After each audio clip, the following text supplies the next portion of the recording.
Chapter 279. Yang Family Academy. Yang Chendong had just taught everyone a physics lesson as a teacher.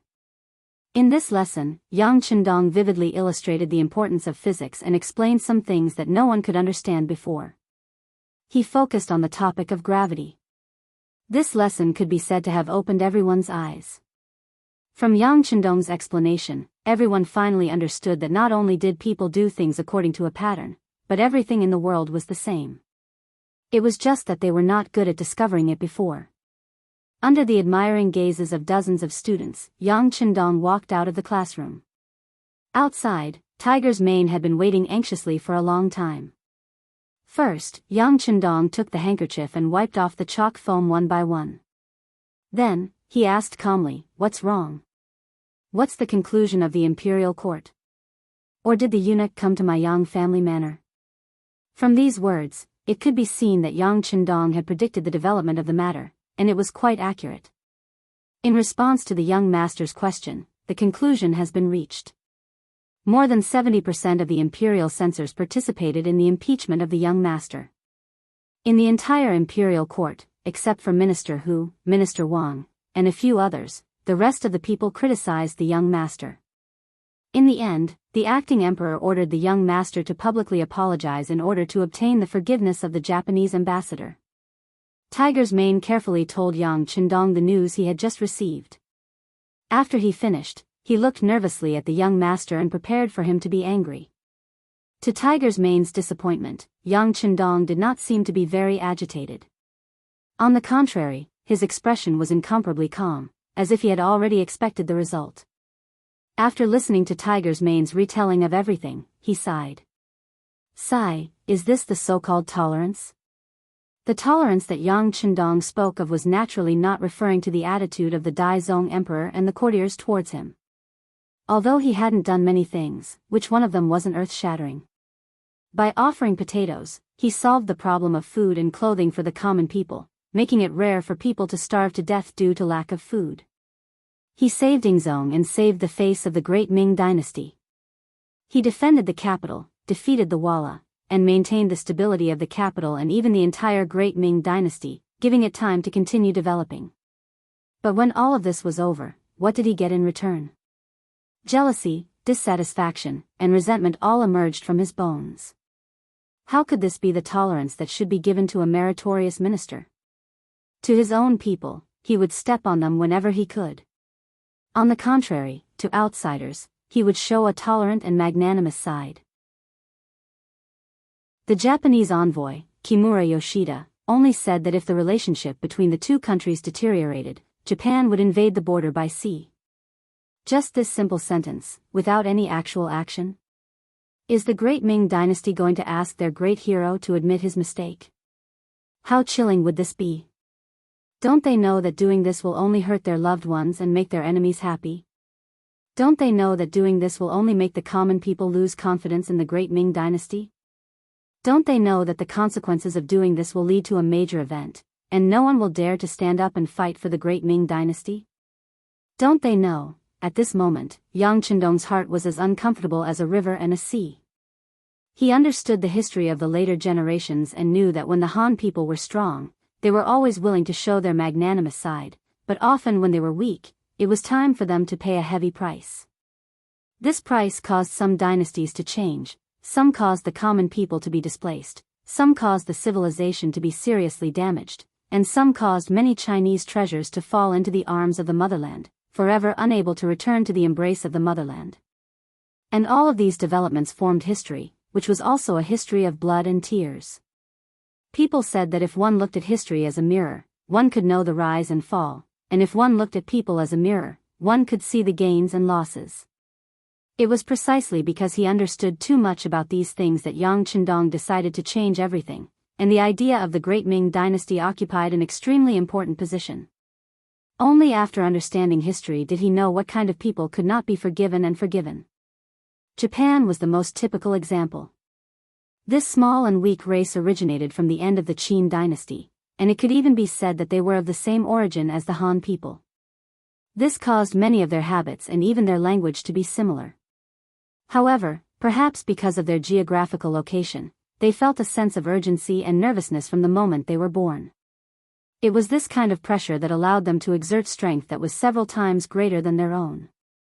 This was also a side branch of the Han people.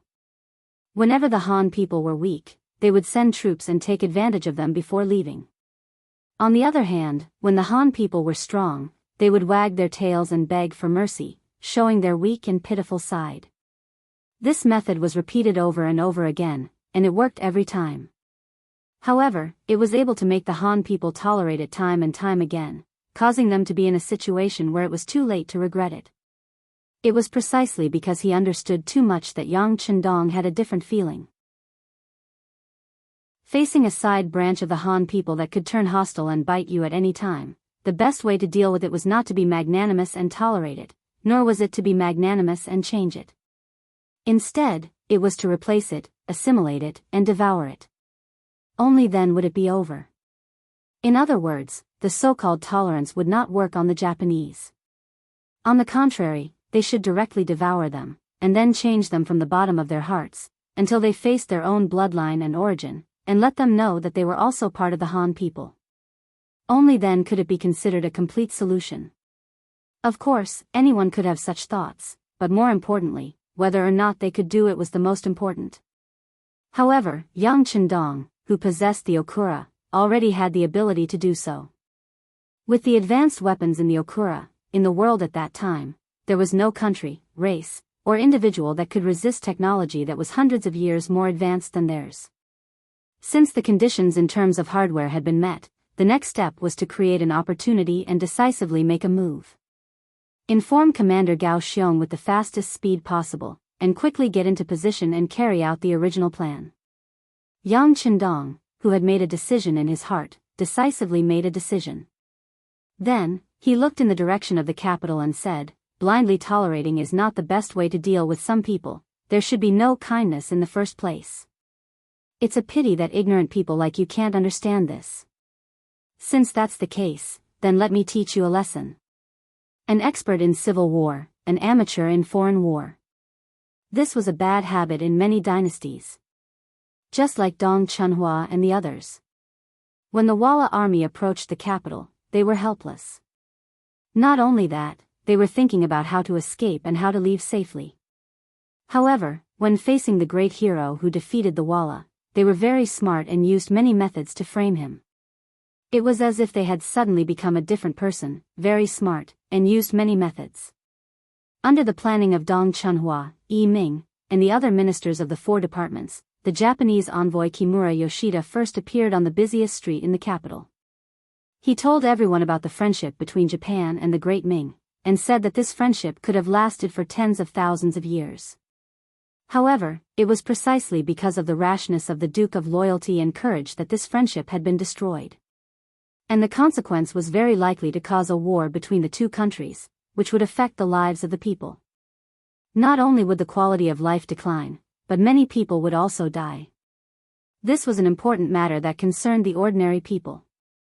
At the same time, another saying spread through the streets and alleys of the capital. That was the young Dong Shui, the young war god, the young Duke of Loyalty and Courage had become arrogant. He did not care about the peaceful life of the people at all and advocated to send troops to Japan. This kind of disregard for the feelings of a friendly country and the life and death of the people was just to show his talent in leading troops to war. This kind of behavior that only cared about himself and did not care about others quickly attracted the disgust of many people who did not know the truth. Yang Chendong, who was originally very popular among the people, suffered a big blow in his image. At this time, there were even business groups that added insult to injury. They suddenly increased the price of their goods, but to outsiders, it was all because of Yang Chendong's proposal to pay the taxes. The taxes were heavy, and for their own interests, the merchants could only raise the price of their goods. In the end, the people who paid for all of this were the ordinary people. All kinds of things sprung up like bamboo shoots after a rain, causing the hearts of some people who originally supported Yang Chendong to be greatly shaken. Some people who did not know the truth and did not know the truth directly removed the longevity tablets of the Duke of Loyalty and Courage from their homes. Some people even burned the tablets to vent their hatred. These were the ordinary people. In the era when information was not developed, they were easily swayed by all kinds of false information and public opinion. Perhaps it was the kindness in their bones that made it easier for them to be deceived by others. It was precisely because they had kindness in their hearts that they thought others would be as kind as they were, that they would not think of others as evil, and that made it easier for others to take advantage of them. The public opinion changed greatly. The direct result was that fewer people went to the Yang clan's bank to deposit money, and more people went to withdraw money. Fewer people went to the immortal abode to eat. It had originally been difficult to find a single seat, but now it was completely deserted. Fewer people went to the Heavens Beyond Trading Company to pick up their goods. There were a few merchants who wanted to take advantage of this situation to make a fortune, but they were often attacked not long after picking up their goods. The direct result was that their goods were stolen, and they suffered heavy losses. Once these things were reported to the authorities, they would not be known, and no one would bother to ask about them. The Security Bureau recorded everything that happened every day and sent it to Yang Chendong. In the study, the amount of information written on paper increased with each passing day, piling up high. It was worrisome. Chapter 280. Madame Snow and Madame Snow had also returned to the Yang clan manor because of the lack of activity in the immortal abode. This was also Yang Chendong's idea. Even though they were only losing money, he didn't dare guarantee that there wouldn't be people who would take the risk and suddenly attack his family. Ting Shan had led the 100 soldiers of 3rd Company to Walla to open up a trade route, and had yet to return. In the capital, Yang Chendong didn't have a lot of manpower at his disposal. He couldn't take care of everything, so shrinking his forces was inevitable. Young Master, another 3 million taels of silver was withdrawn from the bank today. It's already been like this for 5 days. If this continues, I'm afraid that we won't have enough gold left in the treasury, Tiger's Mane said, his forehead drenched in sweat. Originally, the Yang clan bank had prepared 1 million taels of gold to protect the interests of its depositors. Based on the ratio of 1 to 10, it was enough to pay out 10 million taels of gold. If nothing major happened, it would be enough. But what no one expected was that the sudden situation would cause the depositors to withdraw large amounts of money. Of the 1 million taels of gold they had prepared, less than 100,000 taels remained. If someone withdrew another 1 million taels of silver tomorrow, they really might not be able to pay out the money. The bank still has 500,000 taels of gold in the cellar. You can use it first. Yang Chendong didn't appear as anxious as Tiger's Mane. He was still as calm as ever, giving off the feeling that everything was within his expectations. Yes, Tiger's Mane nodded, but then he said timidly, but, enough, there's no need to say anything more. I know what you mean, but you can relax. The crisis will be resolved in a few days. As the head of the family, Yang Chendong had a lot of data in his mind. For example, during this period of time, the Yang family's bank had deposited a total of 30 million taels of silver. Of which, he had loaned out nearly 10 million taels of silver to those merchants who were trustworthy. Of the remaining 20 million taels, 9 million had already been withdrawn. However, it had only been 5 days. If the situation continued to develop, if 30 million customers came to withdraw their money, the Yang family bank would face a crisis of bankruptcy. It was precisely because Tiger's Mane knew about this that he wanted to see if he could urge the merchants to repay their loans as soon as possible. In this way, with 10 million yuan as capital, plus the 5 million yuan in the Yang family manor, it should be enough to deal with the crisis of people withdrawing their money. Speaking of which, Tiger's Mane wasn't wrong. According to the information from the Security Bureau, there were many big businessmen involved in this broadcasting incident, including many businessmen who had taken loans from the Yang family bank. They borrowed money from the Yang family's bank on one hand and ran a bank run on the Yang family's bank on the other hand, all because they didn't want to return the money. Just think about it, if the bank was gone, would the loans still need to be returned? Because of this, there were still many businessmen coming to the Yang family's bank to talk about loans.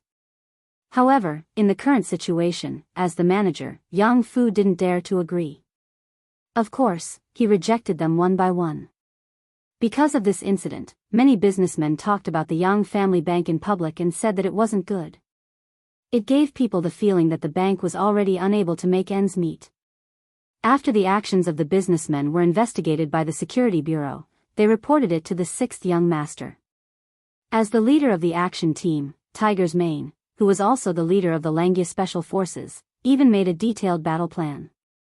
However, when the matter was reported to Yang Chendong, it was like a stone sinking into the sea. There wasn't the slightest response. This was why Tiger's Mane said, but. However, he was still interrupted by Yang Chendong in time. Okay, let's move the gold away first to solve the problem.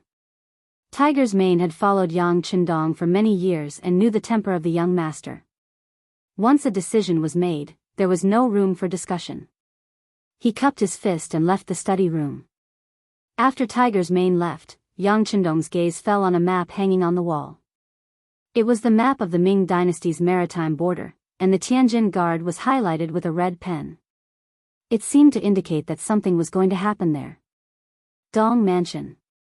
Deputy Censor of the left, Dong Chunhua, was leaning back in his chair with a smug look on his face. Standing in front of him was a butler in a long robe.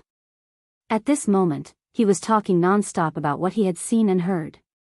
Master, at noon today, the Yang family manor transported 500,000 taels of gold and sent it to the Yang family bank in the city.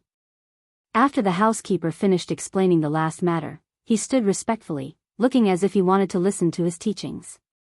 Oh. Isn't that the same as taking out 5 million taels of silver? This loyal duke is really rich.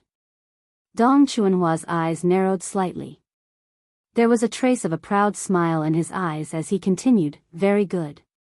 The richer he is, the greater my profits will be. Let's get ready. Tomorrow morning, I will make a trip to Yang village. The 5 days of preparation made Yang Chendong lose a lot of reputation and wealth. It was time for him to make a move. Once this heavy hammer was smashed, once the loyal eunuch apologized and admitted his mistake, his reputation would be ruined. Once this matter was spread out, his reputation would plummet.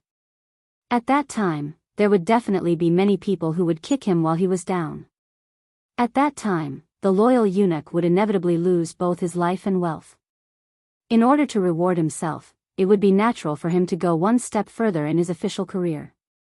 Dong Chunhua was very excited and even a little excited. He had begun to look forward to a new day. He wanted to see Yang Chendong's appearance when he made a fool of himself. On the contrary, in the palace, eunuch Jining, who had been watching all this from behind the scenes, frowned slightly. He was unable to feel happy. It had been 5 days since the court assembly. Although it seemed that Dong Chunhua, who had given the emperor's orders, was advancing step by step and making the situation look good for him, for some reason, he did not feel happy at all. Why isn't he fighting back? What is he waiting for? Jining muttered to himself in his room. After dealing with Yang Chendong several times, he had already experienced the power of his opponent. He did not believe that it would be so easy to defeat the youngest duke. If that was the case, the emperor would not be so afraid. He would not be a mere incompetent official without taking any action. No. He must have a backup plan. At least until now, that mysterious power has not appeared. Pouring a mouthful of tea into his mouth, Jin Ying's expression became even more uneasy. He would not forget that Yang Chendong had reminded all the eunuchs not to call themselves eunuchs. In the end, that night, 14 eunuchs had been threatened to varying degrees. It was also after that incident that Jining no longer dared to underestimate Yang Chendong. Eunuch, what did you say? Are you going to attack? In the corner of the room stood the commander of the brocade guards, Lu Gui. Because Jin Ying's voice had been too soft, he had not heard it clearly. However, he knew that Jining had spoken and thought that it was an order. No. Don't attack first. Wait and see. Also, you must restrain your subordinates. Without my orders, they must not attack as they please. Jining shook his head. His intuition told him that Yang Chendong would not simply wait for death. Sometimes, not doing anything did not mean that he would not do anything. On the contrary, when someone like this retaliated, it would be a thunderous blow. Jining did not want to be the one struck by lightning. Yang family manor. It was already late at night. A guest suddenly appeared before the eyes of the hidden sentries. Immediately, a few silenced Type 95 guns were aimed at the incoming shadow. When the shadow came closer and closer and was already within 60 meters of the sentries, a voice suddenly rang out from the darkness. Password? Huang, reply. The shadow was first shocked to the spot by the sudden shout, but then he replied in a familiar voice. River. The voice rang out again in the darkness. Then, it returned to silence. The person who had come knew today's password. He must be a spy from the security bureau. Immediately, the person was led into the outskirts of the Yang family manor. Then, Yang Si, who was in charge of the night watch, received him. Not long after, Yang Si's figure appeared in the inner manor. After a while, the light in Yang Chendong's study was lit. When Yang Chendong put on a coat and entered the study, Yang Si knelt on the ground and said, Young master, the security bureau has just sent news. The people they sent have already received Commander Ting Shan's group. They have already completed their first trade with the Vala Empire. This time, they brought back a total of 3 million silvers. Many of the Vala Empire's merchants also came along with them. They also brought a lot of money with them, wanting to buy our goods from beyond heavens. Now, their group is only a day away from the capital. If there are no accidents, they will enter the city tomorrow afternoon when the city gates close. Oh. So fast. Hearing this news, Yang Chendong's face was very excited. According to the previous estimate, Ting Shan and Bai Peng's group would need at least half a month to return. After all, the transportation at that time was not very developed. In addition, Great Ming and Walla were enemies. There were even some areas that did not have roads and needed to be reopened. Now that they had returned so quickly, it could be seen that Ting Shan and the others had put in a lot of effort. Of course, the reason why they returned so quickly was because Ting Shan was worried about the safety of the sixth young master. But no matter what, they had returned with a large amount of gold and silver and many customers. They had solved the crisis of the Yang family bank. This allowed Yang Chendong to do things with less worry. Very good, they came back at the right time. How about this, Yang Si, let the security bureau go into the city and inform Yang Fu. Tell him that we can agree to the loans of those merchants. However, we have to raise the interest by 3%. Didn't they want to see this young master fall and take advantage of it? Now, I want to let these people know that there is no such thing as a free lunch in this world. Yang Chendong's eyes shone as he spoke.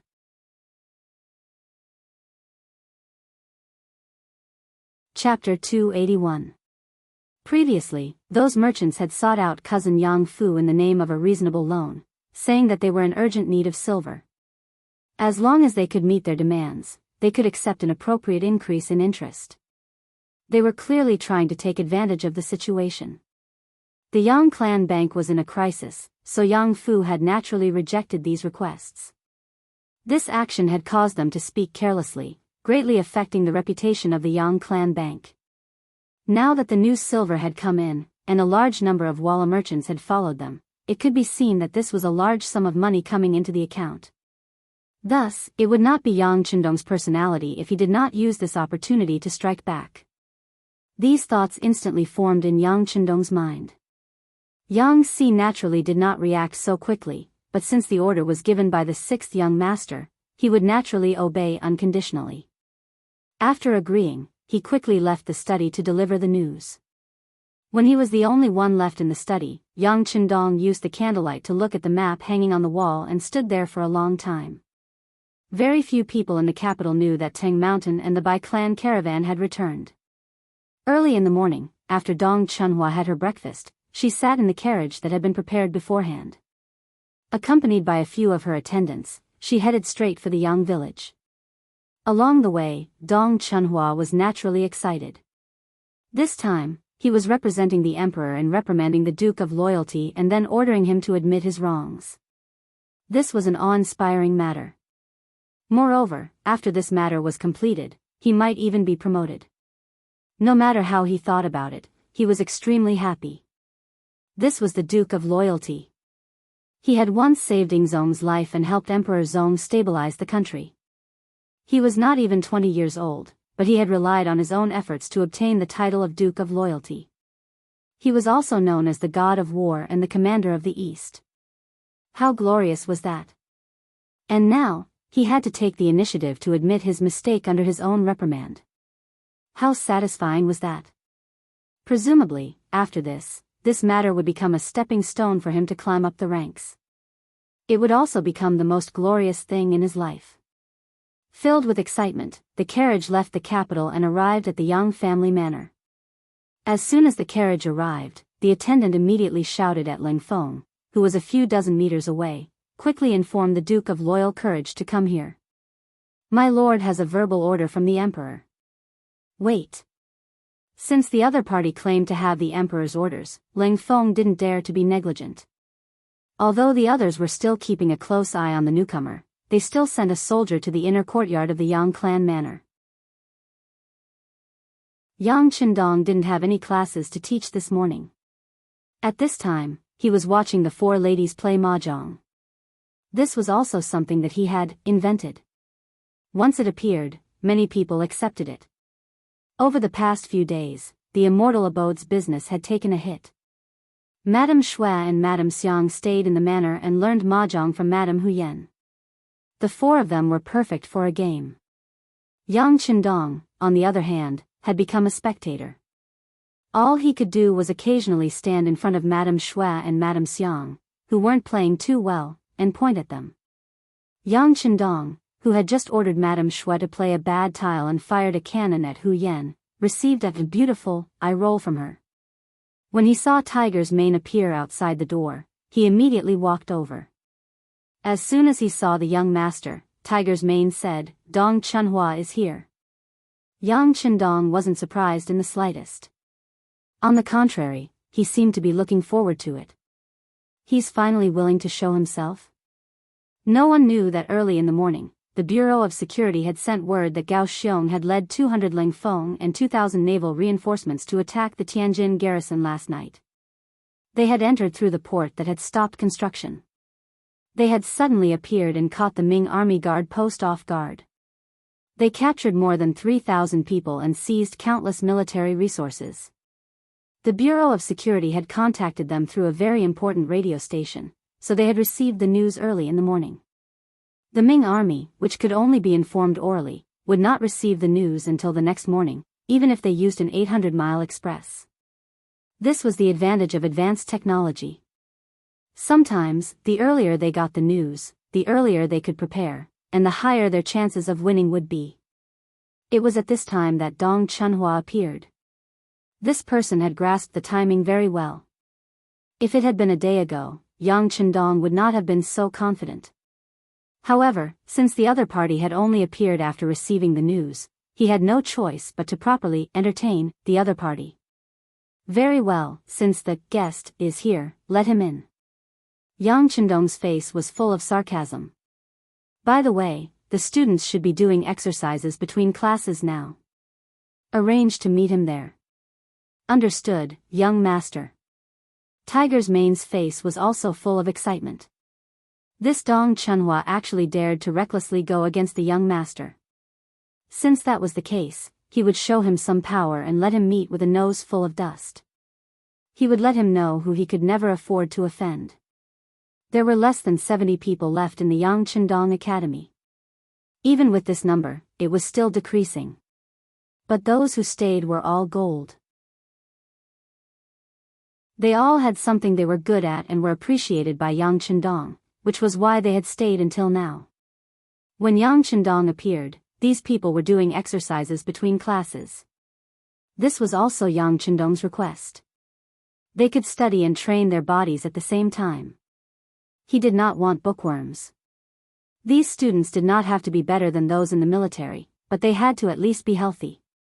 Yang Chendong's appearance immediately attracted everyone's attention. Originally, there was no teacher's class, so they did not know why Dong Shuai would appear here. But they soon had an answer. An official wearing the Ming Dynasty's third-rank official's uniform walked into the field under the guidance of Yang Si. The person's lips were slightly thin, and his body was slightly plump. His eyes were constantly moving, and he first glanced contemptuously at the nearly 70 academy students standing on the square. He even involuntarily let out a cold snort from his nose. Then, he stared at Yang Chendong without the slightest hint of respect in his expression. The person who came was Dong Chunhua. The reason why he looked at the academy with such a cold gaze was because once Yang Chendong fell, these students of the Yang Chendong Academy would be ostracized by everyone. Such a person would not be accepted by everyone. Such a person naturally had no future. Since he was a person with no future, why should he give him any face? When he looked at Yang Chendong, there was not the slightest respect in his expression. His attitude was very clear. He thought that this loyal duke would fall without a doubt. Facing such a person who was about to lose power, he did not even bother to show respect on the surface. Dong Chunhua's performance was very realistic. Yang Chendong also did not look at the other party. Even if the person came and was already standing there, he still treated him as invisible air and did not pay any attention to him. This made Dong Chunhua, who was standing there, embarrassed. He was a dignified third-rank official of the imperial court who was about to enter the second rank. Coming to a manor and being ignored was definitely a slap in the face. But he came uninvited, so he could not blame others. Cough. Helplessly, in order to show his existence, he had to cough heavily to attract everyone's attention. Sure enough, this cough made Yang Chendong gently turn his face, as if he had just noticed him. His face was full of surprise as he said, "Who are you? How did you appear in my Yang family academy?" Face to face, Yang Chendong did not recognize him. Dong Chunhua was angry in his heart. Thinking back to the time when Dong Shuai got married, he came with the officials to congratulate. At that time, everyone was chatting happily. How long had it been, and now he did not recognize him? Knowing that Yang Chendong deliberately did this, Dong Chunhua still had to introduce himself. "I am the left deputy imperial censor of the censorate, Dong Chunhua. I am here to speak on behalf of the emperor." After saying this arrogantly, Dong Chunhua looked up to the sky, waiting for Yang Chendong to say the three respectful words, "Follow the emperor's orders."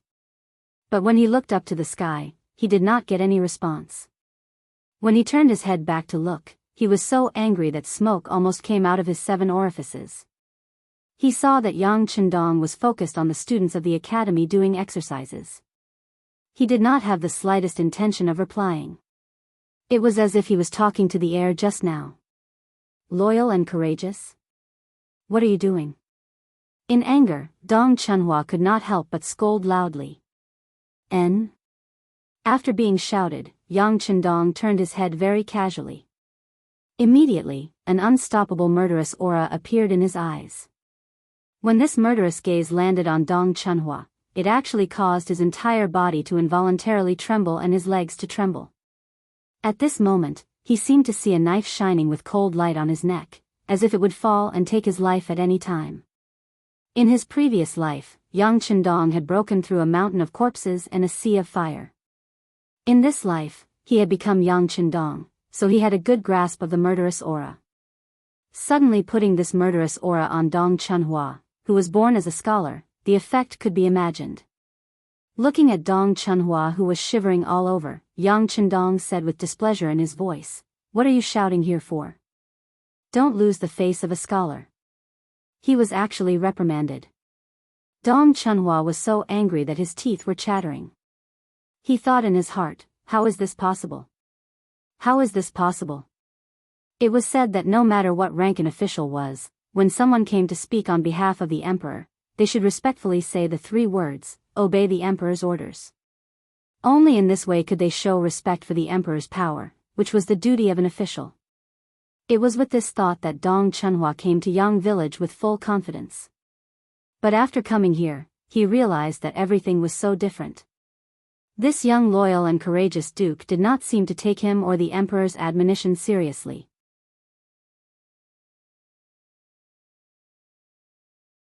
Chapter 282.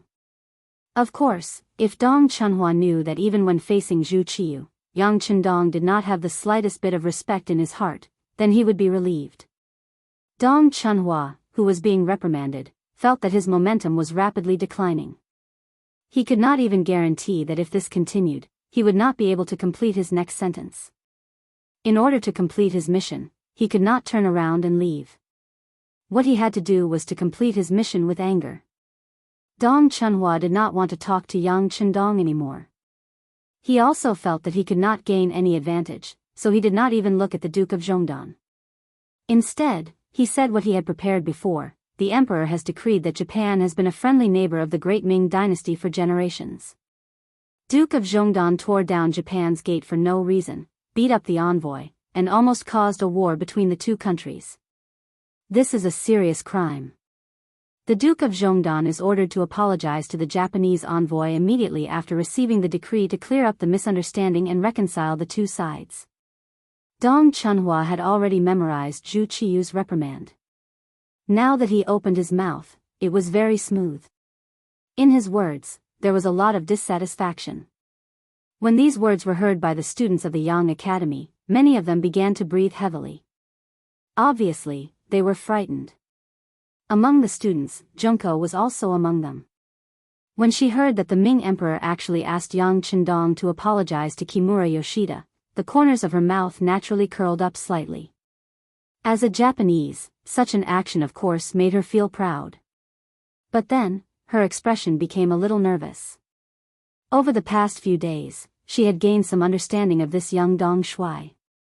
Whatever he did, he would never regret. Wanting him to admit his mistake, Emperor Ming had really made the wrong decision.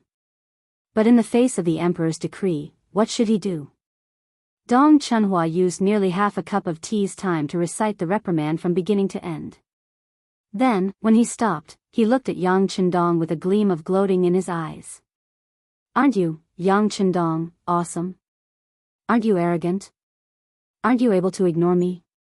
Well then, now that the emperor has given the verbal order, do you still dare to disobey?" Dong Chunhua had a smile on her face and regained the arrogant expression she had when she arrived. However, in the end, he did not understand Yang Chendong. As a person of the later generation, he did not have the same respect for imperial power as the ancient people. If he was facing an ancient emperor, perhaps he would lower his head out of reverence. However, substitute sect master Zhu Qiyu was clearly not one of them. Seeing that Dong Chunhua had finished speaking, Yang Chendong nodded to indicate that he understood, and then waved his hand casually. Yang Si, who had accompanied him, gestured towards Dong Chunhua, indicating that he was going to lead her away from the manor. Dong Chunhua was still waiting for Yang Chendong to express his stance. She was waiting for him to lower his head and admit his mistake. How could she be willing to leave? Seeing that he was about to become an exiled person, he said angrily, "Duke of Loyalty and Courage?" What he said just now was His Majesty's intention to reprimand you. Don't you have anything to say? Or do you dare to disobey an imperial edict? Dong Chunhua's words could be said to strike at the heart. If Yang Chendong dared to admit this point, then he only needed to publicize it, and a rebel hat would be placed on his head. In this way, no matter how much Zhu Qiyu admired this person, and how much he feared this person, he could only kill him. Otherwise, where would the imperial power be? Where would the imperial power be? Before coming here, there were people who said that Yang Chendong was extremely daring and that he rarely placed the great Ming dynasty's laws in his eyes. However, Dong Chunhua did not take it to heart and thought that everyone was exaggerating. Even if this person liked to rely on his abilities to be arrogant, he still had to lower his head in the face of imperial power. But now, Dong Chunhua finally knew that those people were not speaking nonsense. This Duke of Loyalty and Courage truly did not place the emperor's verbal order in his eyes. This was because Yang Chendong was looking at him as if he was looking at a clown. This Duke already understands His Majesty's intentions. However, I don't agree with some of the points. The Japanese diplomatic group first sent people to assassinate this duke. After the assassination failed, they wanted to use the two countries to threaten this duke. Faced with such an aggressive situation, I only tore down the other party's door and beat up a few blind lackeys. I really don't know what crime I committed.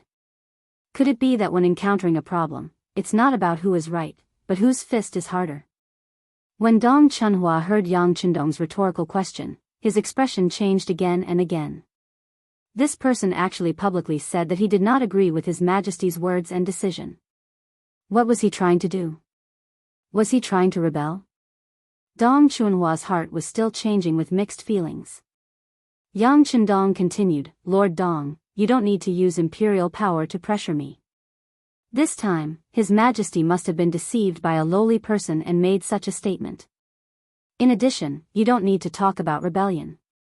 Presumably, this is not His Majesty's intention, but something you added at the last minute, right? If this duke wanted to rebel, why didn't I bring Yingzong back to the capital when I saved him? This kind of thing where the Son of Heaven is used to order his vassals has happened many times in history, right? If this duke wanted to rebel, why did I lead people to beat back the Walla army when they came to the city, and then obediently return to Zhongdangong? Your thinking is still too childish. It's better to go back and think about it carefully. Oh, right, this duke also wants to advise you. In the future, if you want to question me, you should at least find someone with a higher rank, at least of the same rank as this duke. You are just a third-rank official, you really don't deserve to have a fair conversation with this duke. At the end, Yang Chendong laughed. However, the contempt and ridicule in that smile could be seen by anyone. He was refuted by Yang Chendong, and was even reprimanded by Yang Chendong. In the end, he was even thrown out of the manor. When Yang Si pulled him out of the manor like a little chick, Dong Chunhua's face was ashen. At this moment, he wanted nothing more than to find a hole to crawl into. Bold and presumptuous. Bold and presumptuous. Just wait for the emperor to get angry and take away the duke's hat. At that time, let's see how you can continue to be so imposing. Even though he was out of the manor, Dong Chunhua still shouted and shouted. Then, he angrily got on the sedan and went straight to the capital, to the imperial palace. He wanted to tell the emperor everything that had happened here today, and then let the emperor issue an imperial edict to punish Yang Chendong severely. Dong Chunhua left, but Yang Chendong didn't leave. He stayed on the field of the academy. His gaze swept across the nearly 70 students, and his face was solemn as he spoke. Everyone, write an article about what happened today and hand it to me before dinner. Teacher, what do you think? After Yang Chendong finished speaking, he prepared to leave, but a voice came from behind him. The person who spoke was the student, Wang Si. Wang Si and Yu Yuanbi's fight was finally released because Li Wenxiao was investigated. From this incident, he could see that as his teacher, Yang Chendong, was protecting him. This made him even more determined to choose the Yang Academy and become a student here. However, Yang Chendong still disobeyed the imperial edict, and he was worried about him. Yang Chendong, who was stopped by Wang Si, stopped. After a moment of silence, he suddenly raised his head and said, Teacher, I only know one thing, and it can be summed up in one sentence. If you fall behind, you will be beaten. If you fall behind, you will be beaten. When these simple words entered the ears of the students, their eyes immediately lit up and they felt as if they had been enlightened. Although the words were simple, the summary was very accurate. Just like how the Walla dared to invade the borders of the Great Ming Dynasty, wasn't it because the Great Ming Dynasty's national strength was weakening? Just like how the Japanese envoy dared to threaten the Great Ming Dynasty, wasn't it also because the Great Ming Dynasty was weak? If the Great Ming Dynasty was strong enough, others could only submit. How would they dare to covet the Great Ming Dynasty? Among the students, Junko was also shocked by these words. She thought of her father. If her father was strong enough, would he still need to be afraid of the other aristocratic families in the country? Would he still need to consider what General Ashikaga Yoshimasa would think? While the students were still thinking, Yang Chendong had already left the academy and returned to the inner courtyard of the Yang family manor. Pass down the order, pay attention to every movement in the capital. Yang Chendong had to be vigilant, although he didn't think that Zhu Qiyu would do anything because of Dong Chuanhua's report. After all, this was the territory of the great Ming dynasty. If they really turned hostile, with the strength of his subordinates, if they were not prepared, they would not be able to withstand it. And even if they were prepared, they would only be forced to leave. After all, there was a huge gap in the number of people, and it was far from being covered by an advanced firearm. Unless he wanted to kill Zhu Qiyu and those ministers, but in this way, the country would be in chaos, and it was really not a blessing for the Han people. The imperial city of the capital. When Dong Chunhua saw Emperor Zhu Qiyu, he immediately angrily told him what he had done in the Yang family manner. Your Majesty, this Duke of Loyalty simply despised the imperial power and is really a traitor. If we don't get rid of him, it will not be enough to show the imperial power. After saying that, Dong Chunhua banged his head on the ground with a thump, his face full of indignation and grievance. Shut up. Zhu Qiyu's angry roar resounded throughout the hall. What kind of person was Yang Chendong? Although Zhu Qiyu didn't know much about him, he still knew some things. At least until now, this person had not shown any intention of rebelling. Otherwise, why would he save Zhu Qizhen and block the vanguard of the Walla cavalry for him? But at the same time, this person was unconstrained and liked to be free. It was because of this that after the war, he was given the title of Duke, so that he could be free and stay away from the court, and everyone would be annoyed if they didn't see each other. Of course, it was not that Zhu Qiyu didn't want to get rid of this person. But firstly, he couldn't find a suitable excuse, and secondly, this person had a very good relationship with the mercenaries. If he wanted to make a move and failed, he would have to face the roar of the storm.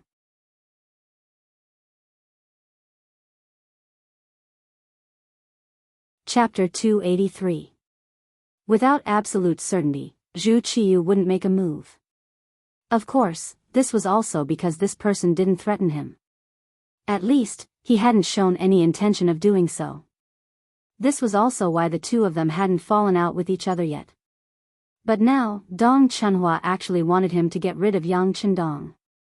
How could he make this decision lightly? This was why he had opened his mouth to scold him. Of course, Yang Chendong didn't give him face and refused to admit his wrongs. This made Zhu Qiyu angry. But being angry didn't mean that he had to get rid of him. The new army hadn't finished training yet. The safety of the Great Ming still depended on this person.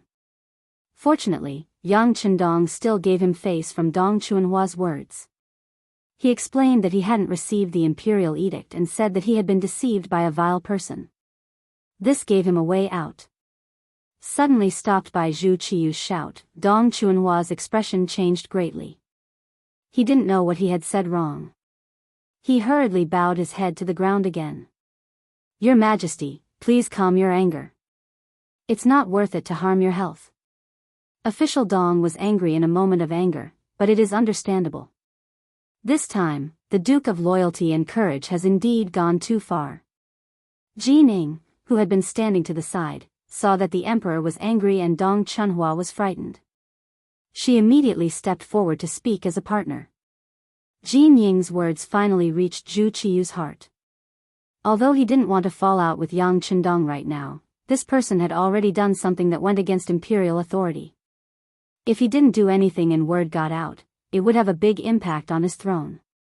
Beloved official Jean, in your opinion, what should we do? Your Majesty, why don't we have Minister Hu reprimand the Duke of Loyalty and Courage in court tomorrow? With Minister Hu taking action, he will definitely have to reflect on his actions. Ji Ning had a flattering smile on her face as she made a ruthless suggestion. Oh. Zhu Qiyu suddenly understood after hearing this. Not bad, not bad. Beloved official Jin's words are exactly what we want. In that case, we will hand this matter over to Hu Shao at court tomorrow morning. Dai Zong's complexion became much better, as if a burden had been lifted from his shoulders. When he saw Dong Chunhua kneeling on the ground, he sighed and said, Beloved Minister Dong, you've worked hard these past few days. I already understand your intentions. In any case, Dong Chunhua's actions were for the sake of maintaining imperial power. Zhu Qiyu naturally saw this point clearly. He needed such loyal officials. Even if they were not as capable, they could still be used. Hearing this, Dong Chunhua immediately burst into tears. His head hit the ground heavily again. "Thank you, Your Majesty. Long live Your Majesty." Dong Chunhua left the palace. When she left, she was in good spirits. After the people from the intelligence bureau reported the situation back to Yang village, Yang Chendong's expression didn't change when he heard the news, but he was obviously relieved. "Young master, the army in the capital hasn't moved. It seems like they don't intend to target our Yang clan." Tiger's Mane, who had come to report the situation, shared his opinion as well. "Our acting emperor knows what's good for him." Yang Chendong's expression returned to normal as he spoke. When Yang Chendong defied the imperial edict this time, he had already prepared for the worst. That was, Zhu Qiyu would fall out with him. If that was the case, even though he had the cold blade, he had too few people. For safety's sake, he could only fight his way out of the capital. He could either meet up with Commander Gao Xiong and the others from the Tianjin garrison or go to Zhu Qijian's place in Nanjing. After more than a year of scheming, it was certain that his estate would suffer losses. However, Zhu Qiyu wouldn't be able to gain any benefits from doing so. If everyone fell out with him, his days in the capital would definitely not be easy. This was originally a situation where both sides would suffer losses. Fortunately, Zhu Qijian didn't choose to do so. This matter allowed Yang Chendong to see where his shortcomings were. He had too few soldiers. Even if he had advanced firearms, he wouldn't be able to intimidate the enemy. The moment something unpredictable happened, there was a high chance that he would meet his foes with weapons. "It seems like I'll have to find a chance to go out for a while," Yang Chendong muttered to himself. The cold blade's test had been far too harsh, making the size of the army a huge problem. However, he had always walked the path of elite soldiers. Ordinary soldiers were not worthy of his attention. Most importantly, he did not want to see a large number of soldiers who believed in him die on the battlefield. That would be a very sad thing. The cold blade needed time to expand, and the defense of Crimson City also required large amounts of manpower and resources. In these circumstances, increasing the number of soldiers in a short amount of time was nothing more than a pipe dream. Since this was the case, it was better to leave the capital for a while and give himself enough time to develop. As long as the cold blade was strong enough, when he returned to the capital, he naturally wouldn't have to worry about anyone doing anything to him. Tiger's Mane, issue an order. Have the Bureau of Security keep an eye on the situation in Guangxi and Guangdong. At the same time, have Commander Leng Song get ready. If something happens, we're to fish in troubled waters and expand the situation. Yang Chendong recalled the Shunping Heavenly King incident that would occur 1 month later in history, the rebellion in Guangdong, and Zhu Huituan's Miao uprising. Thus, he had prepared for a rainy day and issued a military order. The Yang clan manor was safe for the time being because of Zhu Qiyu's apprehension. More importantly, he had been emperor for far too short a time, and he had inherited a terrible mess. Developing it would also require time, so he had tolerated Yang Chendong's defiance of the decree. Just because the fire had not been ignited did not mean that it would not burn. On the second day of the court session, Zhu Qiyu's first order of business was to have the Minister of Rights, Hu Shao, persuade Yang Chendong to admit his wrongs and appease the anger of the Japanese emissary. Zhu Qiyu had just arrived at court and sat on the dragon throne of the emperor, his gaze sweeping over the officials. Intentionally or unintentionally, his gaze had fallen on Hu Shao. At this moment, a young eunuch quietly walked up to Jining and whispered something to him. Originally, Jining was standing there calmly with a faint smile on his face. No one could tell what he was thinking. But when he heard the eunuch's report, his face slightly paled. The eunuch said that when the city gates opened early in the morning, the cold blade soldiers responsible for opening trade with the Walla had returned, 100 of them. This meant that the Duke of Loyalty and Courage's strength in the capital had once more increased.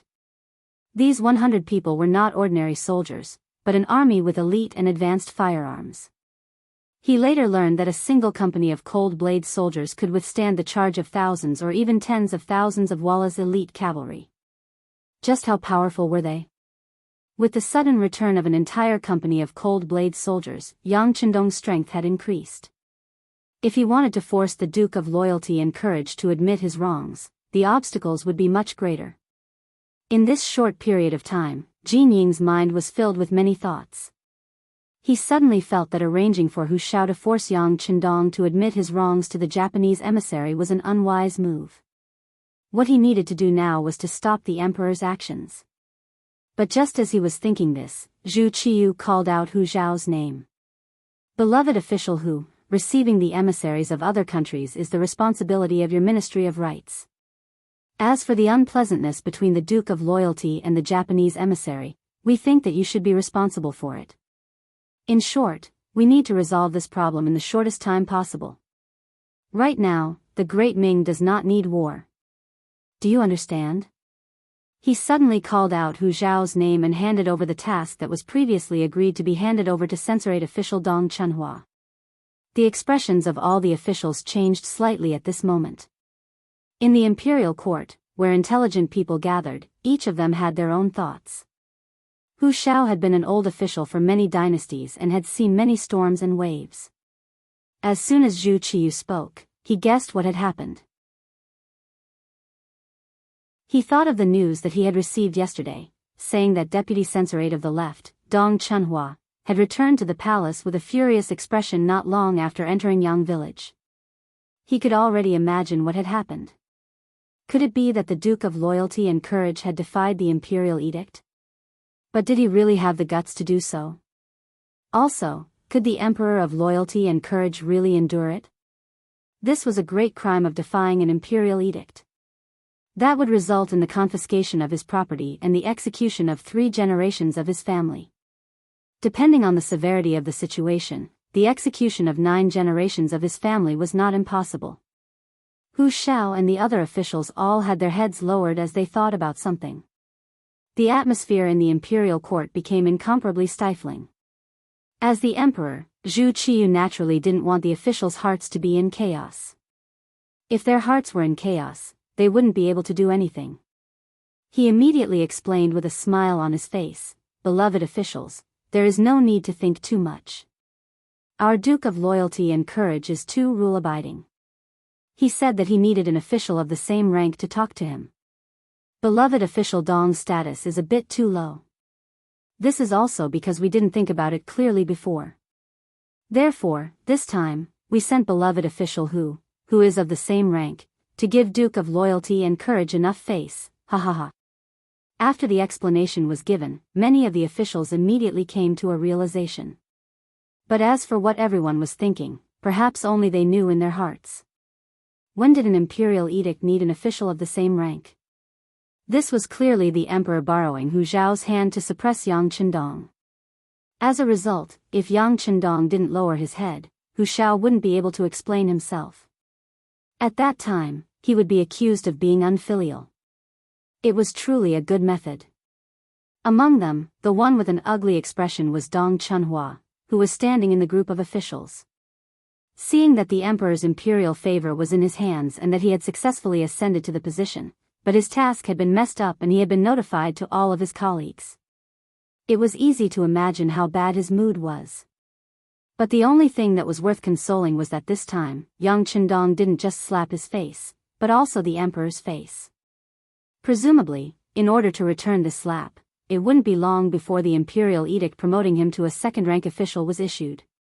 This was also why Zhu Qiyu wanted to use this matter to tell all of the officials that as long as they wholeheartedly worked for him, he would get back at them even if they were wronged. And for Dong Chunhua, this was very likely a blessing in disguise. Among the officials, the one with an ugly expression was Hu Shao.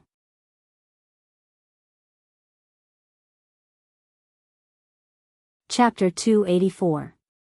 Even though Zhu Qiyu had already explained it to him, he could tell that something was different from what he had heard. Since ancient times, who would care about the identity of the person who gave the decree? Usually, when a first-rank official was ordered to do something, wouldn't a small eunuch be able to read the decree? Then why was it that when it came to Yang Chendong, there was a need for someone of the same rank to read the decree? How could things be so simple? It was clear that the emperor knew that he was Yang Chendong's elder and wanted to bully him. If this was really the case, if he didn't do this task well, not only would he attract the emperor's anger, it would also be equivalent to handing the knife to someone else. Knowing that this was the case, there was no other choice. This was what made Hu Xiao annoyed and helpless. If he didn't do it, it would attract trouble. If he did it, Yang Chendong would have to lower his head. But would he lower his head? Even if he lowered his head because of his identity as Hu Xiao's grandfather, would he be willing to do it? Would he hate him because of this? Hu Xiao's expression changed again and again.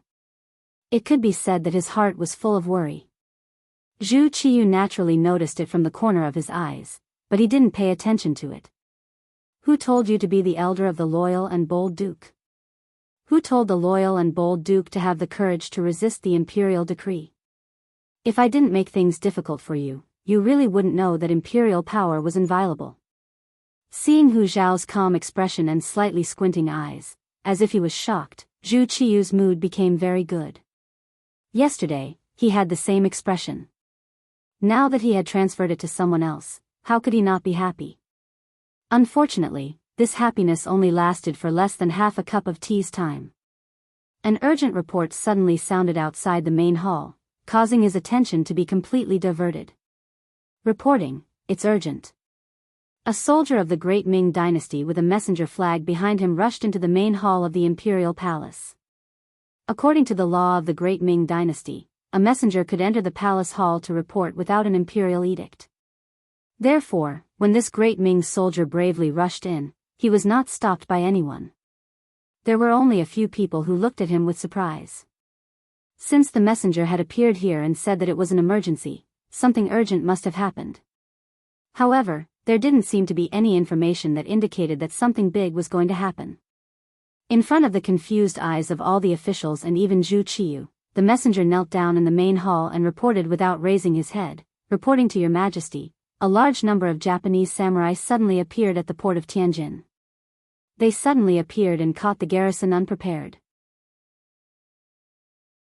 Before this subordinate came to report, thousands of soldiers had been captured and countless military supplies had been robbed. The other party's strength is valiant and their battle prowess is extremely strong. My general requests the emperor to quickly send reinforcements. After saying that, Bing Yong kowtowed to the ground to express his impatience. What? That's impossible. Many of the officials immediately voiced their doubts. These people were the ones who had received gifts from Kimura Yoshida. They knew very well that not punishing Yang Chendong was just an excuse for the other party. As for whether they would really send troops, most likely, this person couldn't make the decision. Even if they really wanted to send troops, they couldn't have done it so quickly. Where was this emissary and the capital? How could Japan go to war without declaring war? What did he mean? What's impossible about it? Seeing the expressions of disbelief on the faces of many officials, Su Yozhen, the left assistant minister of the Ministry of Justice, reacted quickly and shouted loudly, "Can't you see that this is probably a delaying tactic by the Japanese emissary? They have been in the capital of our Great Ming Dynasty for some time. They know that we have just experienced several battles and our military strength is weak. Jumping out at this time is obviously to take advantage of us. It's hateful that we were so gullible and didn't take any precautions." As he spoke, Su Yozhen shook his head with some resentment, as if he was angry at his lack of vigilance. But in fact, this statement was notified to him by the Security Bureau last night. That was to say, among all the officials, he was the only one who knew the truth. As mentioned before, Su Yozhen was a powerful official of a generation in history. Those who could become powerful officials were all people with means and ambition. If such people were used well, they would become a sharp sword that could cut everything. But in the same way, if they were not used well, it was likely that they would hurt themselves. In order to achieve the purpose of using this sword well, Yang Chendong deliberately told Su Yozhen in advance. This was also to deter him and let Su Yozhen know his strength, but he couldn't see it clearly. In this way, this person didn't dare to disobey his orders and would do things for him wholeheartedly. This was why Su Yozhen suddenly jumped out and revealed the truth. Su Yozhen's words were very much in the hearts of several officials. They all nodded in agreement, as if all this was really a delaying tactic by the Japanese emissary. Japanese samurai? How many of them are there? How is their combat strength? When did this happen? When Jining suddenly heard the news, his expression changed dramatically. But he also didn't believe that the Japanese would make a move at this time. Because in his opinion, even if they wanted to make a move, they had to wait until after Yang Chendong was punished. He had a feeling that there was something fishy about this matter. But he couldn't think of any problem, so he asked this question. If the enemy had too few soldiers, could it be the work of mercenaries? This wasn't the first time he had interacted with Leng Feng. The enemy didn't have many people, but their combat strength was extraordinary. Moreover, the Tianjin garrison was not on guard. If they attacked by surprise, it was very likely that they would succeed. Since someone had asked a question, the messenger naturally had to answer it. Replying to Sir Eunuch, it happened a few days ago. Many Japanese samurai came, and from a distance, they seemed to blot out the sky. Moreover, it happened so suddenly that my general could only retreat while fighting. After he was unable to turn the situation around, he ordered this lowly one to come find reinforcements. The Tianjin garrison's general did not immediately come to the capital to ask for reinforcements. What he reported was that he wanted to fight with the Japanese samurai. Because of this, the military situation was delayed, and the report only reached the capital a day later. Blot out the sky? Jin Ying's expression turned even uglier when he heard this description. Could it be that he was wrong and this wasn't the work of mercenaries? Otherwise, how could there be so many soldiers? If the number of mercenaries really did blot out the sky, no one would be able to stop them. Jin Ying's expression changed greatly. Who among the other courtiers did not have the same expression? Could it be that Japan really had mobilized its army to loot a burning house? Of course, they didn't know that on the battlefield, unless the two sides were actually fighting or there was an advance report, it was very difficult to accurately determine the strength of the other side's army. Just like this time, it was clearly the work of mercenaries, but Commander Gao Xiong had personally led 400 elites from the Lengfeng Navy to the Tianjin garrison, accompanied by 2,000 auxiliary soldiers from Qiqian City. For the sake of bluffing, Gao Xiong had intentionally sent out many banners so that from a distance, it would appear that the entire harbor was covered in flags. This made it very easy for people to mistake it for an army.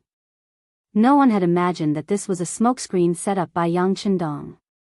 Everyone only knew that the Tianjin garrison wasn't far from the capital, and if they couldn't effectively stop the enemy from approaching, another battle to defend the capital would probably begin. At that time, the victor would be obvious. Quick, which beloved official is willing to lead soldiers into battle? Zhu Qiyu didn't want another battle to defend the capital. Last time, he had spent the young master's money, which had already caused him great heartache. Now, before he could recover from his shock, another unknown battle had appeared. While he was angry, his gaze also fell on the generals in the imperial court, lingering for the longest time on Marquis Wuxia Xianxia. Xianxia was the general of the army, and he was also the commander in charge of building and training the new army. In the army, his strength was naturally a cut above the others. But even though he had been on the battlefield many times and had very few victories, his heart was beating like a drum. It was not the first time that he had heard the name of Japanese samurai. They were simply outlaws, and all of them were brave and good at fighting. It was said that if one wanted to become a samurai, he had to go through hundreds of selections. If he were to deal with such a powerful army, how confident would he be in winning? If he won, everything would be fine. But if he lost, would his position in the army be affected? His position was stable enough now. Did he still need to take risks and fight? The answer was, of course, no longer. There was no benefit in winning, and if he lost, he would lose his high position. Shaking his head, Xianxia looked awkwardly at Zhu Qiyu, who was sitting on the dragon throne, and knelt down. Your Majesty, the new army has just been formed and hasn't undergone any training. If we send them to the battlefield at this time, I'm afraid that they will lose more than they will win. This.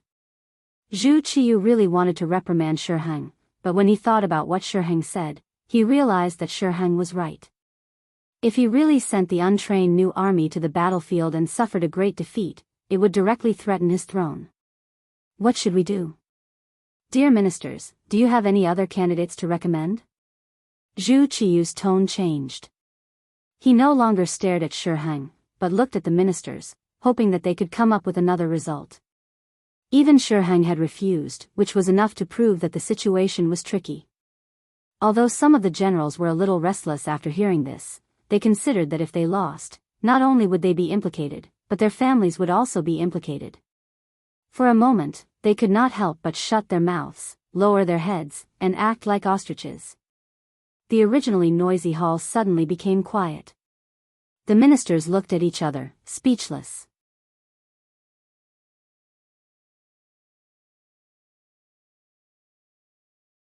Chapter 285. This scene infuriated Zhu Qiyu to no end. When there were benefits to be had, these officials didn't behave like this. They were all eager to show that they were capable, that they could be entrusted with important tasks and that they could accomplish great things. But now that there was a problem that involved life and death, everyone had the same attitude. They would hide as much as they could. He really didn't know what he could do in the future by relying on such officials. Minister Yi, tell me. Now that the Japanese army has invaded our borders, what is the Ministry of War planning to do? Since no one took the initiative to step forward, Zhu Qiyu simply began to call out names. The first to be called was the Minister of War, Yi Ming. Since the incident just now, when the messenger knelt on the ground, Yi Ming had lowered his head like an ostrich. If he didn't raise his head, no one would pay attention to him. But now that Zhu Qiyu had called out his name, he knew that he couldn't avoid it. He could only raise his head and say helplessly, Your Majesty, after several battles, the Ministry of War doesn't have any good generals or elite soldiers. Moreover, we've been busy building a new army. We really don't have the strength to do anything. Useless. In his anger, Zhu Qiyu didn't care about the other party's face and exploded. Other beloved officials? Do you have any suitable candidates to recommend? The emperor was angry, and the other officials were all afraid to avoid him. At this moment, who would dare to answer? Looking for trouble? So when this question was asked, the entire hall fell silent. What? No one has a suitable candidate. Do you want us to personally lead the army? Zhu Qiyu stood up from the dragon throne, his voice filled with boundless anger. These officials are incompetent. Seeing that the emperor was so angry, all the officials knelt on the ground and blamed themselves. But when everyone knelt, there was one person who didn't kneel. He was the one who always came up with ideas, the left assistant minister of the Ministry of Justice, Su Yozhen. Your Majesty, this official has a candidate to recommend. Seeing that only Su Yozhen had stepped forward, Zhu Qiyu's eyes were filled with hope. Beloved official Su, what candidate do you have? Quickly tell me. This official recommends the Duke of Loyalty and Courage, Yang Chendong. Su Yozhen's expression did not change as he spoke without panting, using his calmness to pacify the agitated Zhu Qiyu. Duke of Loyalty and Courage? Zhu Qiyu had an expectant look on her face, but what she got in return was a sharp intake of breath. He had just reprimanded Yang Chendong and asked him to apologize to the Japanese envoy. In return, Yang Chendong disobeyed the imperial edict. For this reason, he had just arranged for Hu Xiao to reprimand the other party a second time to save face and emphasize his imperial power. But now, he needed Hu Xiao's help. Looking at it this way, wasn't he wrong? Wasn't he slapping himself in the face? He thought that if he had not ordered Dong Chunhua to reprimand Yang Chendong, he could have blamed the war on Yang Chendong. After all, it was true that Yang Chendong had smashed the gate of the Japanese emissary's courtyard. But now, if he had reprimanded Yang Chendong, wouldn't it mean that he had already been punished? Moreover, the capital had been targeting the Duke of Zhongdan recently, and Yang Chendong had said that Japan was a friendly country and would not do anything to them. And wasn't all of this a slap to his face? While Zhu Qiyu was still reflecting. I second the motion. After Su Yozhen recommended Yang Qindong, the Minister of Revenue, Wang Ji, immediately stood up and expressed his position. At the same time, he couldn't help but look at the left assistant minister of the Ministry of Justice in a new light. He found that this person could always do amazing things at critical times. For example, when the Walla army arrived, he recommended Yang Qindong. It turned out that his approach was right. And when it came to wartime, the first person who thought of the Duke of Loyalty and Courage was this person. But when it came to peaceful times, this person always made trouble for Yang Qindong. Suddenly, he couldn't see through him. I second the motion. The Duke of Loyalty and the mercenaries have a very good relationship. Once he can be asked to help, the Japanese samurai will be defeated in one blow like the Walla cavalry. The Minister of Rights, Hu Shao, also stood up at this time. He not only seconded the motion, but also expressed his opinion. A left assistant minister and two ministers simultaneously recommended Yang Qindong. This made Zhu Qiyu's expression even more unsightly. In his heart, he knew that if he used Yang Qindong, the matter of the Tianjin garrison would be resolved. But this person's contributions were too great. If he was given a chance, how would he be rewarded after the war? Even now, he dared to defy the imperial decree. Wouldn't he rebel in the future? No, he absolutely couldn't give this person a chance. His gaze intentionally avoided Su Yozhen and the others. Zhu Qiyu said in a very resolute voice, "Commander Shiheng, listen up. I order you to start preparing. Within 3 days, send 50,000 soldiers to the Tianjin garrison to eliminate the ethnic disturbances. There must be no mistakes. Order the embroidered uniform guards and the Eastern faction guards to immediately surround the Japanese diplomatic mission. Detain them first, then hand them over to the Ministry of Rights." In the end, Zhu Qiyu made the decision not to use Yang Qindong. He didn't care whether Shiheng agreed or not. He directly made the decision in the name of an imperial edict. When His Highness issued an imperial edict, even if Shiheng was 1,000 times unwilling, he still had to obey. He didn't have Yang Qindong's ability to dare defy an imperial edict. Just like that, the court assembly dispersed. After Zhu Qiyu walked out of the main hall, followed by a group of eunuchs, Hu Shao followed the other officials outside at a leisurely pace. Not far away, his eldest son, Hu Changning, hurried over.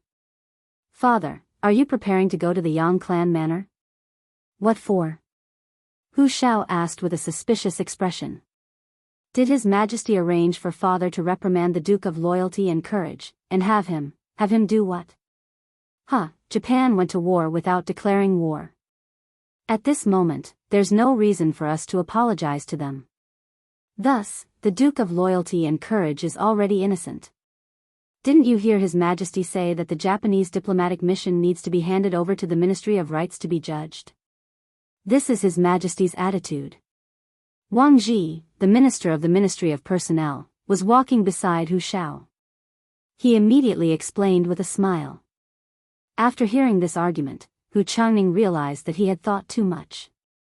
He immediately bowed his head and cupped his hands in embarrassment. "I see. Thank you, Uncle Wang, for your advice. You don't have to thank me.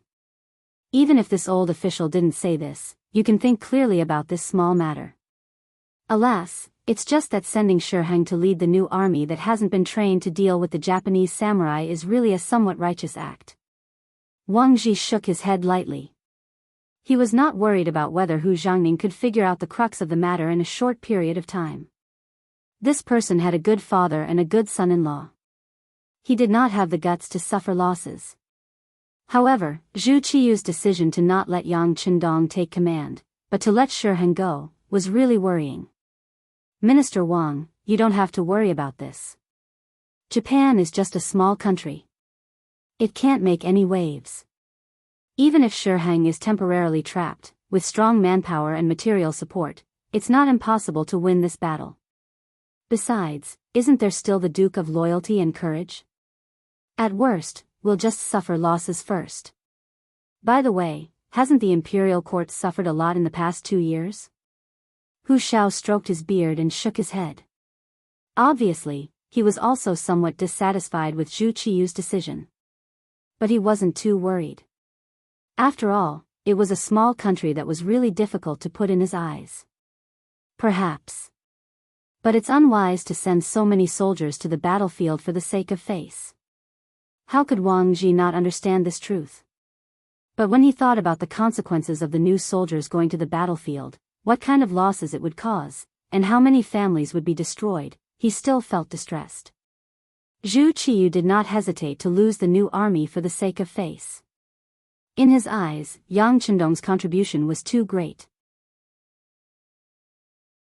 It was so great that if he wasn't suppressed, the consequences would be unimaginable. Even so, as long as there was another way, he would try it. Even if he knew that he would have to pay a price, he had to do it. He couldn't send Yang Chendong every time a war broke out, right? Besides, the great Ming dynasty couldn't even find a good commander to lead the army. As soon as the court meeting ended, all kinds of news spread. What was worth mentioning was that the Japanese envoy, Kimura Yoshida, actually heard the news in an instant. When he first heard the news, his face was full of disbelief. Not to mention that Japan originally had no intention to fight with the great Ming dynasty, his previous words were just to pressure them. Even if the country sent troops, it was impossible for them not to inform him. Otherwise, how could they trap him? Is there any misunderstanding in this matter? Could it be that the news from the front was wrong? What if the people who appeared were not our samurai, but someone else who pretended to be them? Kimura Yoshida had a doubtful expression on his face as he asked Qi Shang, the guard who sent the news. Seeing that the envoy was still doubting the source of the news, Qi Shang anxiously said, "Kimura-sama, now is not the time to think about this. Presumably, someone is already coming here. The first thing we should do now is to leave this place. No matter what, we cannot be caught by them. Then, we will go to the Tianjin Guard. If it is really our samurai, we will join them and send troops to the capital. Then, we will ask them to release the other people of the diplomatic mission and compensate them. If it is not, then we need to find evidence to explain it to the Ming Emperor." Good, good. Hearing Qi Shang's suggestion, Kimura Yoshida nodded repeatedly. But is there still a chance to escape? Presumably, there is no time to leave through the gate, right? Kimura-sama, do you still remember the tunnel you asked me to dig? It was completed last night. We can leave from there without anyone knowing. Qi Shang's face was full of confidence. Because he didn't know the Ming Emperor's attitude, and for his own safety, he had already made some preparations.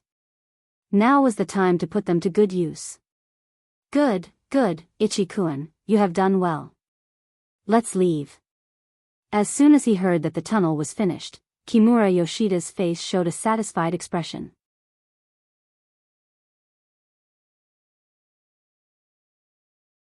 Chapter 286. Good. Please follow me. Aikashang nodded. In order not to attract attention, the two didn't bring anyone else with them. They only took some silver and entered the tunnel, leaving the diplomatic mission's courtyard. Less than half an incense stick's worth of time after the two left. A large number of embroidered uniform guards and Dongchang Fanzi appeared outside the Japanese diplomatic mission's courtyard. The one who came to carry out the mission was the commander of the embroidered uniform guards, Ji Guang. He first asked his subordinates who had been guarding the door, "How is it? Is there anything unusual inside?" "No, we didn't see anyone come out." "Good, everyone listen to my orders. In a moment, we will charge in and arrest everyone. Anyone who dares to resist will be killed." After Ji Guang gave the order to his subordinates, he waved his hand and broke the door open. As the embroidered uniform guards entered, the diplomatic mission's courtyard was soon filled with the sound of weapons clashing. In the face of the sudden appearance of the heavenly soldiers, the Japanese did not choose to surrender. Instead, they tenaciously resisted. However, due to the disadvantage in numbers, in just half an hour, the Japanese were dead, injured, and captured.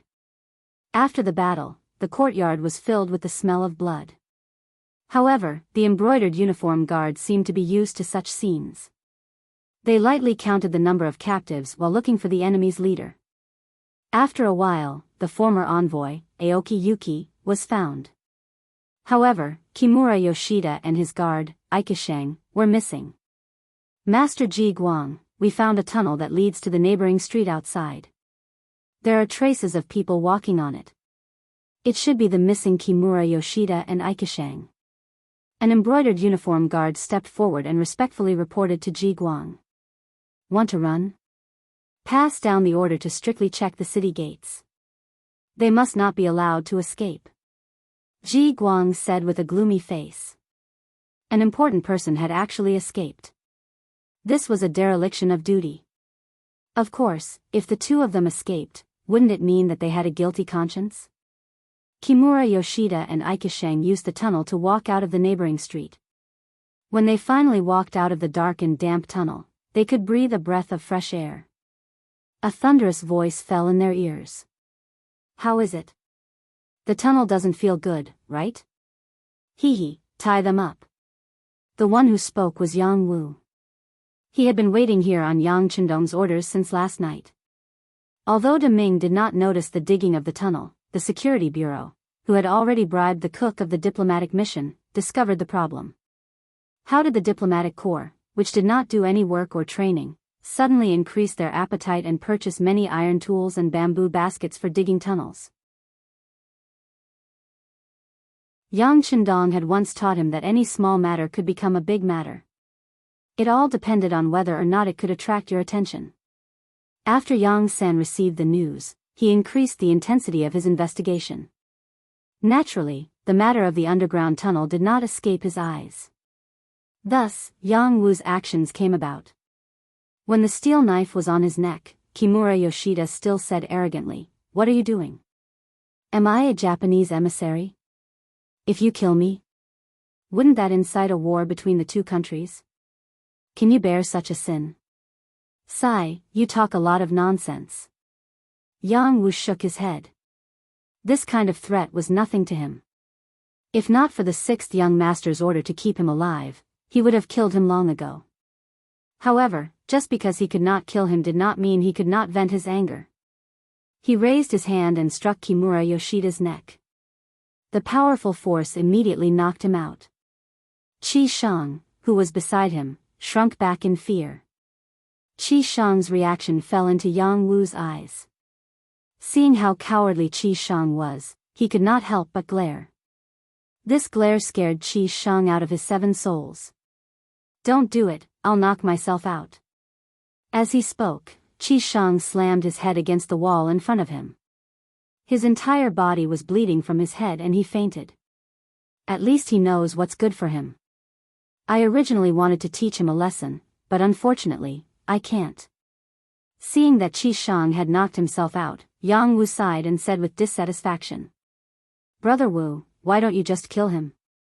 Ling Feng, who came with Yang Wu to carry out the mission, suggested when he saw that Yang Wu was not satisfied. "Forget it, there's no point in killing someone who has already fainted. Let's bring him back to the young master and let him do whatever he wants with him. Let's go, put them in the carriage and transport them out of the city. I'm afraid it won't be long before this matter is discovered and the city gates will be strictly checked." Yang Wu did not dare to delay. He was afraid that there would be a mistake and delay the young master's important matters. If that happened, he could not afford to be punished. The carriage that had already been prepared rushed over. After throwing the 2 unconscious people into the carriage, it headed towards the Yongding Gate. Not long after Yang Wu and the others left the city, the inspection at the city gates became much stricter. Under Ji Guang's personal supervision, even the carriages of the nobles and officials had to be strictly checked. However, this was destined to be ineffective. In the Yang family manner, Kimura Yoshida and Ikigami were thrown into the basement that had already been dug. In the academy, Junko was originally studying. The miscellaneous knowledge taught by Yang Chendong made her indulge in it. She realized that the world was so big, whether it was the Great Ming Dynasty or Japan, they were just a part of it, not even 1/20th of it. This made her open her eyes, and at the same time, she was more certain that Yang Chendong was extraordinary. When she was studying seriously, Beta Persei appeared. "Miss Junko, our young master wants to see you." Beta Persei was second only to Tiger's mane beside Yang Chendong. His presence here itself represented Yang Chendong. Junko naturally did not doubt him and walked out of the classroom and came to the front of Yang Chendong in the inner courtyard. "Let's go, I'll take you to see two people." After seeing Junko, Yang Chendong smiled, and then very gentlemanly made a gesture of invitation and took Junko to the basement. With Yang Chendong's identity, it was not surprising that there would be a basement in the manor. What Junko was curious about was who she was going to see. When she came down the stairs to the basement and saw the unconscious Kimura Yoshida and Ikigami, she couldn't help but turn pale. She couldn't understand how these two people were brought here. Weren't they the emissaries of Japan? How could Dong Shuai be so bold? Wasn't he afraid of being tracked down? Junko's face changed again and again. Yang Chendong didn't care about these things and just casually nodded to Beta Persei. At this time, Beta Persei took a wooden bucket that had been prepared and poured it on the unconscious Kimura Yoshida and Ikigami. Under the water column, the two people were instantly awakened. When they slowly opened their eyes, they saw Yang Chendong and Princess Junko. As soon as the two people opened their eyes, Junko didn't wait for Yang Chendong's consent and quickly said in Japanese, "Don't expose this princess's identity, otherwise, I will let Dong Shuai kill you now." In such a situation, Kimura Yoshida and Ikigami could only nod their heads repeatedly in order to survive.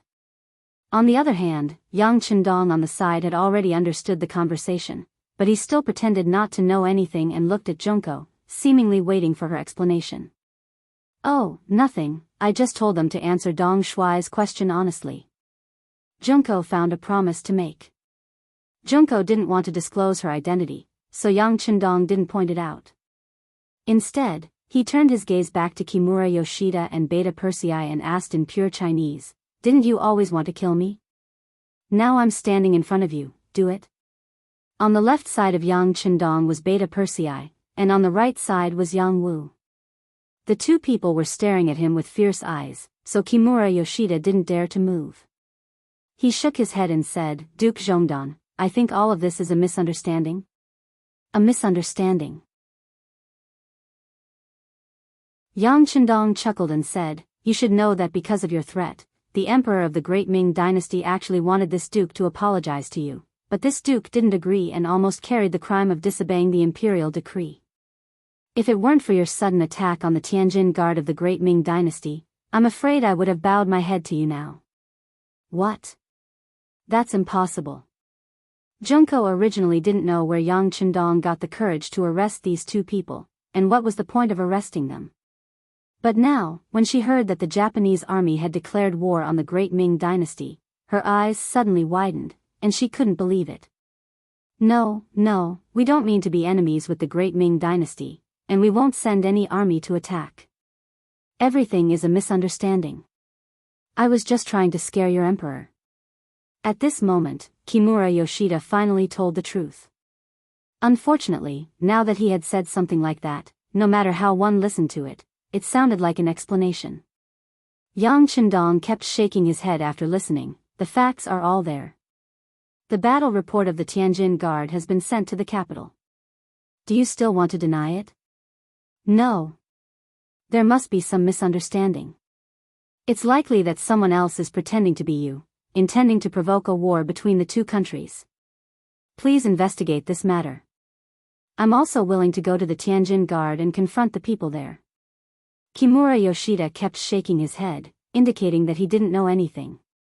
At the same time, in order to explain clearly, he was willing to confront the so-called Japanese samurai.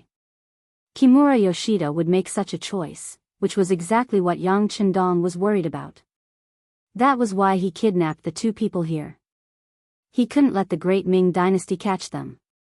Otherwise, things were likely to be exposed. Fortunately, before he could do anything, the two people escaped through the tunnel, which saved him a lot of trouble. Yang Chendong naturally knew what was going on, and of course, he wouldn't admit that everything was arranged by him.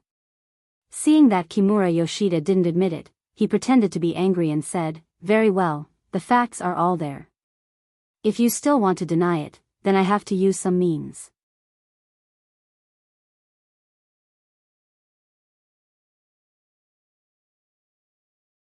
Chapter 287. As soon as Yang Chendong's words fell, Beta Persei and Yang Wu laughed and walked toward Kimura Yoshida and Ikigami.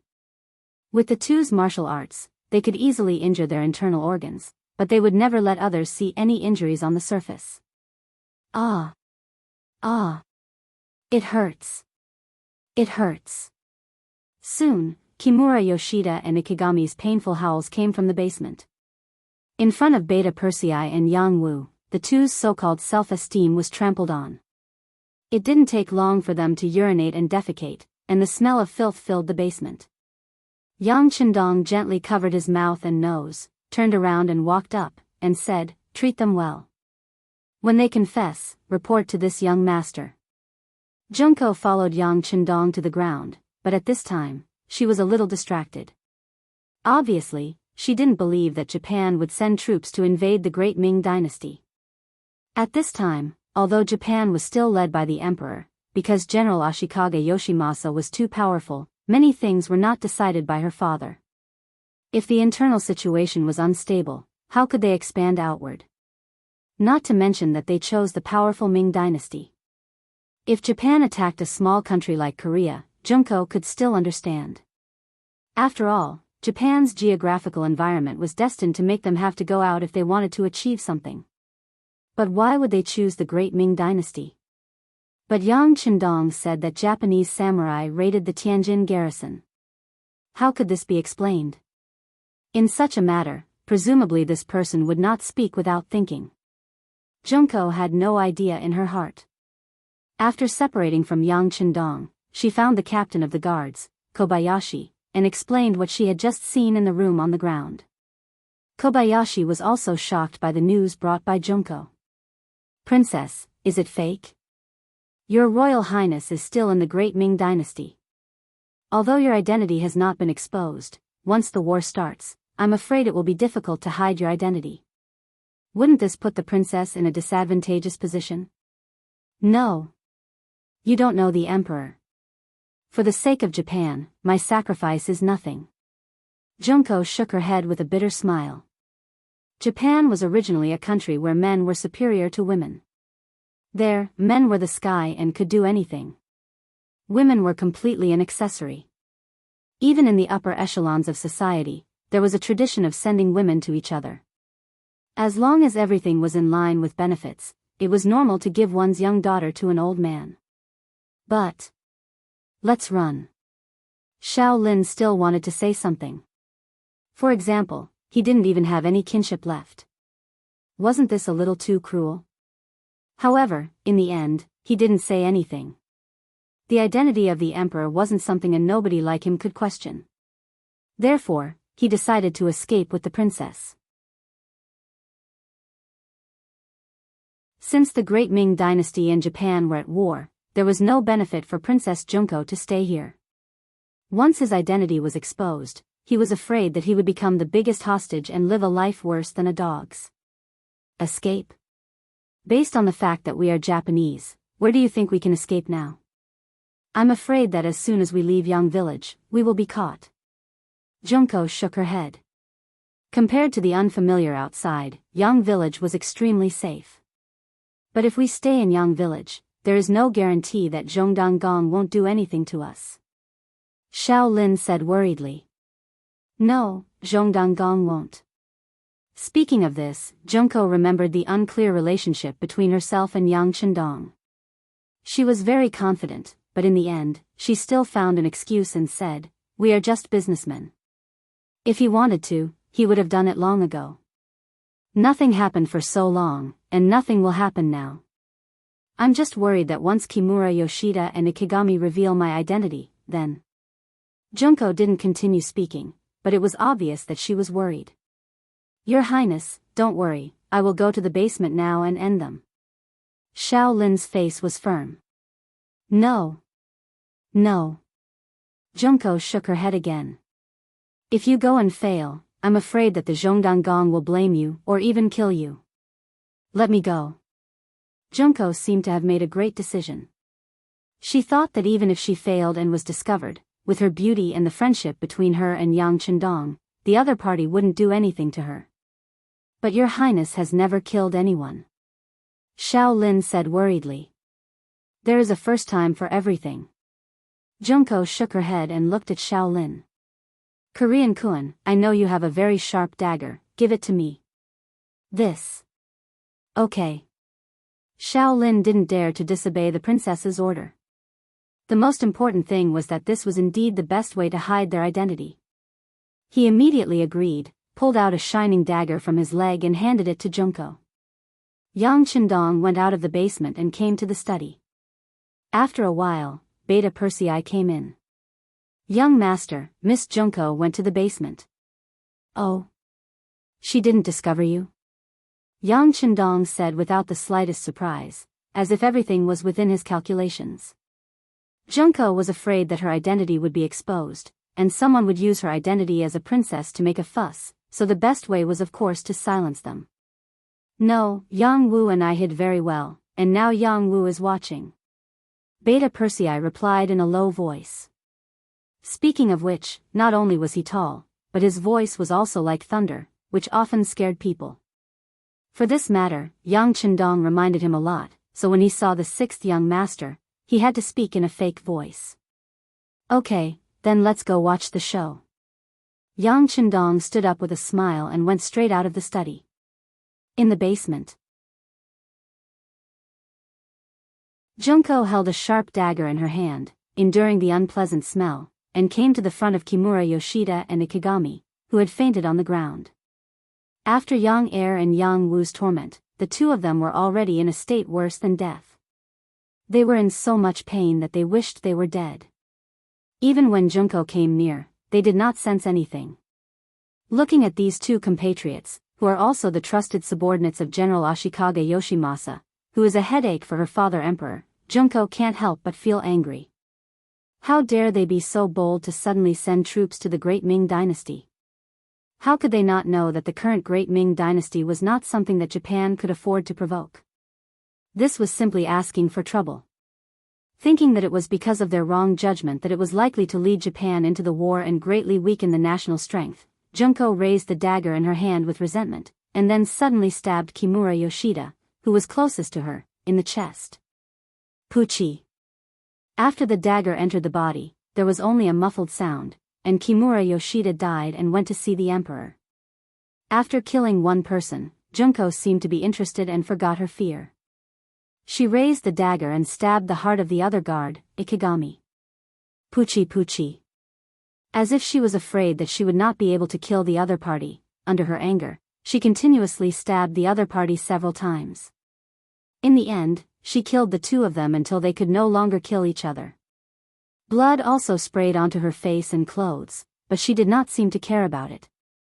Until she confirmed that the two people were dead, she dragged her tired body and walked out of the underground room. Furthermore, all of this had happened without anyone stopping him. It was as if it had happened without anyone knowing. But Junko didn't know that there was a very hidden room on the side of the basement. There seemed to be an earthen wall, but in fact, it was just a disguise. There was a double-sided transparent glass that was taller than it would be a few hundred years later. From there, one could clearly see everything that was happening in the basement. Looking from the inside to the outside, there was nothing unusual. Did you record it? Yang Chendong looked at Beta Persei, who was fiddling with the camera for the first time. Young master, it's all recorded. According to your request, I also recorded a few close-ups to clearly record the scene of Junko killing the two Japanese envoys. Beta Persei said as if he was showing off. Very good, arrange for someone to send it to Commander Gao Xiong, and then let him arrange for someone to send it to Japan. Remember, you must personally send it to Ashikaga Yoshimasa. Yang Chendong said with confidence. He never had any good impression of Japan. It was only a matter of time before he dealt with them. And before that, in order to achieve his goal more easily, internal strife was one of the best ways. He believed that with this solid evidence, Ashikaga Yoshimasa could use it to attack the emperor, and Japan's internal strife was already a fact. At that time, it would be impossible for Junko not to stand on his side. Speaking of which, after knowing Junko's identity, Yang Chendong had always had a plan. And step by step, it was carried out smoothly, until now, it finally paid off. With this video as evidence, he didn't have to worry about Japan's internal strife. At that time, his opportunity would come, and he could even send troops to Japan on the grounds of supporting Junko's restoration. At that time, it wouldn't be difficult to occupy the entire Japan and make it return to its ancestral land. Junko didn't know these things. On the contrary, after killing people, she thought that no one would find her. After returning to her room, she quickly changed into a clean set of clothes and went to the academy. She really did what she should do. There were no side effects or discomfort after killing people for the first time. Yang Chendong also acted as if nothing had happened. It's just that the scene of Junko killing Kimura Yoshida and Ikigami has been recorded perfectly. Not only that, he also took a copy of it to the warehouse, and then took out a copy and a tablet that could play the video. When the time comes, he only needed to take it to Japan and play it. Presumably, it would cause an uproar. It was equivalent to handing General Ashikaga Yoshimasa a butcher's knife, so that he could raise it high and do whatever he wanted.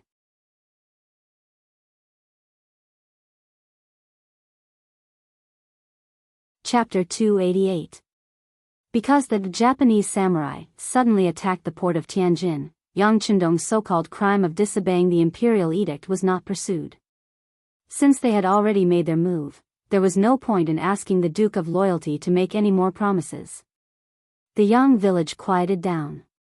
Yang Chendong was his own teacher at the Yang Academy.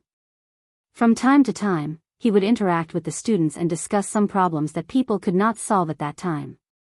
When he returned to the inner courtyard of the Yang village, he interacted with the several madams, thinking of ways to create the next generation. In contrast to Yang Chendong's leisure, the commander-in-chief in the capital, Shiheng, was so busy that his feet did not touch the ground. The emperor only gave him 3 days to gather 50,000 soldiers and send them to Tianjin. However, most of these soldiers had not undergone systematic training. Most of them came to the military camp on the basis of their hot-bloodedness. Many of them were even influenced by Yang Chendong and joined the army. However, it would be very difficult for these people to win a battle. After Shiheng returned to the army, he issued the order to prepare for war and allowed everyone to take the initiative to sign up. The result of this action could be said to be the result of breaking his heart. According to the amount of money Zhu Qiyu had given them, the number of new recruits this time was close to 200,000. However, when the order to prepare for war was issued, there were not even 5,000 people who took the initiative to sign up. Looking at the statistics, Shiheng said angrily to his subordinates, "Since they don't take the initiative to sign up, then force them to do it. As for how to do it, you can decide for yourselves. In short, at this time tomorrow, I want to see 50,000 soldiers ready to go to war." After throwing these words to his subordinates, Shiheng went straight to the Ministry of Justice. Kimura Yoshida and Ikigami had escaped and even disappeared without a trace. However, the previous envoy, Aoki Yuki, was still caught by the genie guards and was now locked up in the prison of the Ministry of Justice. Shiheng came to see Aoki Yuki to get more information, such as how many soldiers Japan had sent this time, who was the commander, and what his personality was like. One had to say that Aoki Yuki was rather unlucky. First, he failed to assassinate Princess Ohara Junko, and then Yang Chendong found an opportunity to accuse him of disturbing the peace of the capital and assassinating an important official. After which, he was arrested by the Bureau of Rights and imprisoned for several months. Finally, Kimura Yoshida appeared and rescued him.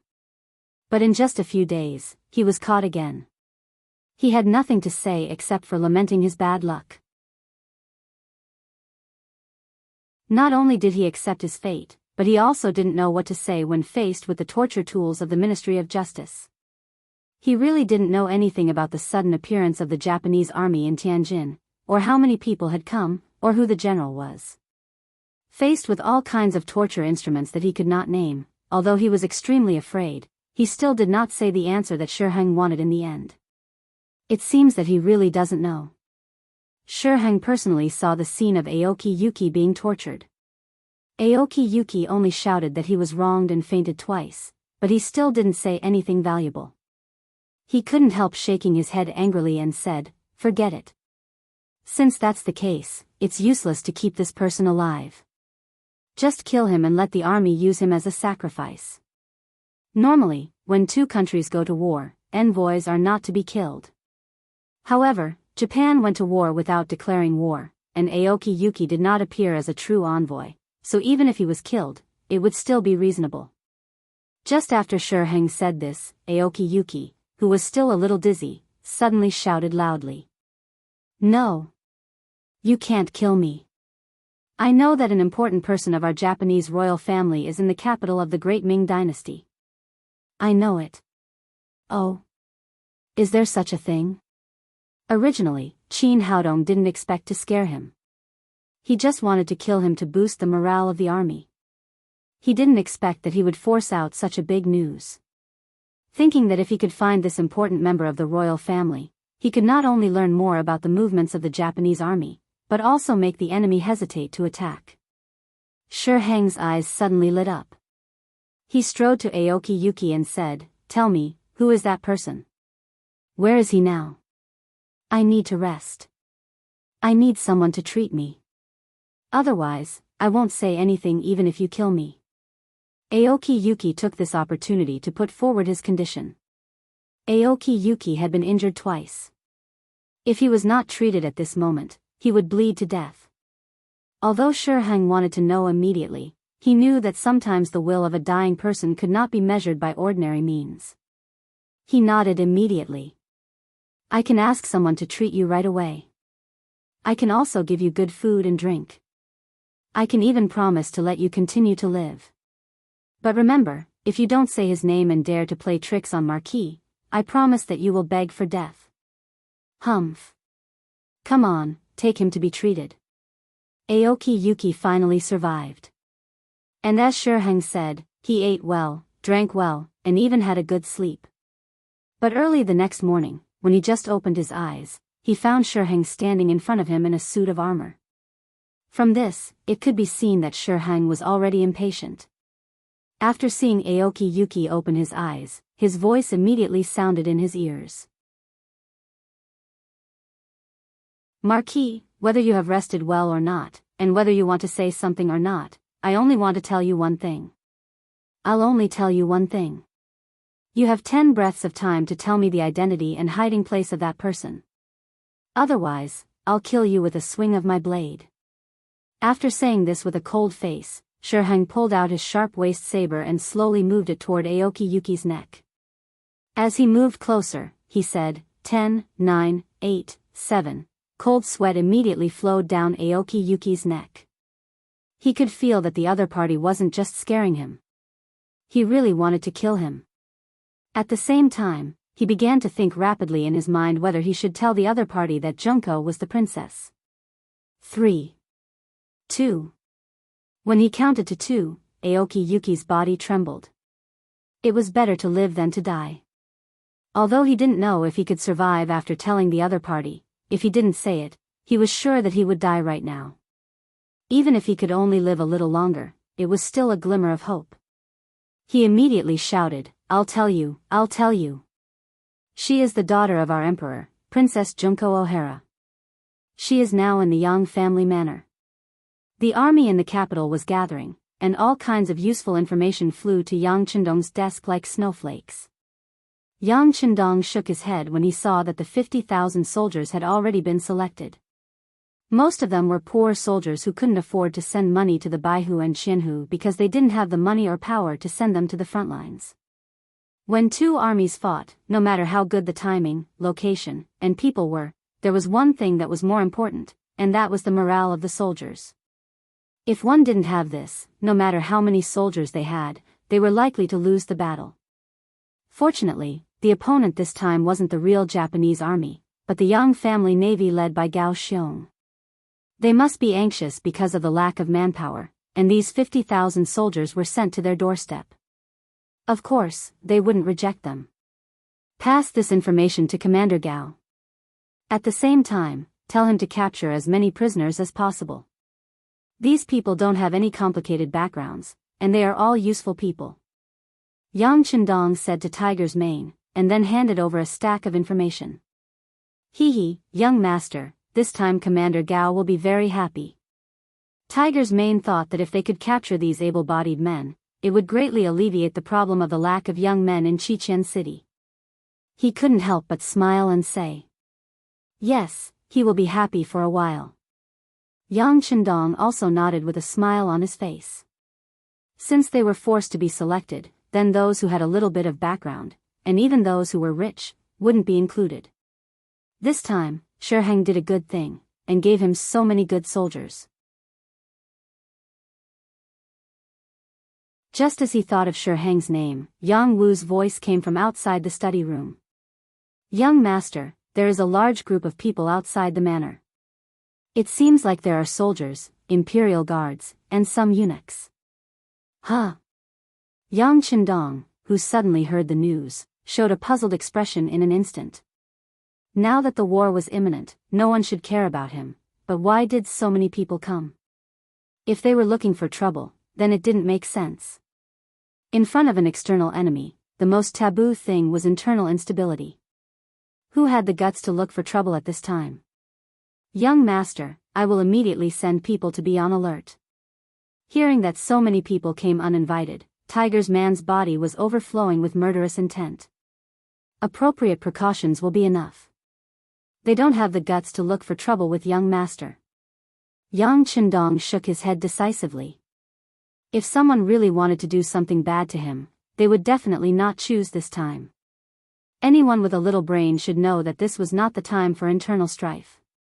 When Yang Chendong heard the news, Shiheng from the outer court of Yang Manor had already arrived with a large group of people. Aoki Yuki actually said that the daughter of the Emperor of Japan, Her Royal Highness, was in Yang Manor. This news made him excited and worried. He was excited because if the news was true, he could get more information about the enemy by capturing the princess. At the same time, he could use this to threaten the enemy not to act rashly. He was worried because this matter involved Yang Manor, which meant that it was related to the Duke of Loyalty. If the news was wrong and Aoki Yuki was talking nonsense, then he would become a gun in the hands of others. What a stupid thing to do. Shiheng was very smart.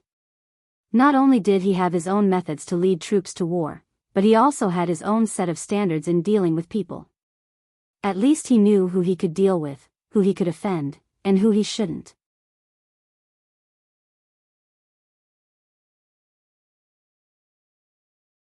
Chapter 289. In his mind, Yang Chendong was one of those people that he couldn't afford to provoke, perhaps even the most important one. This was because this young man had achieved success at a young age, had a straightforward temper, and possessed considerable strength. If he were to offend him, it would truly be troublesome.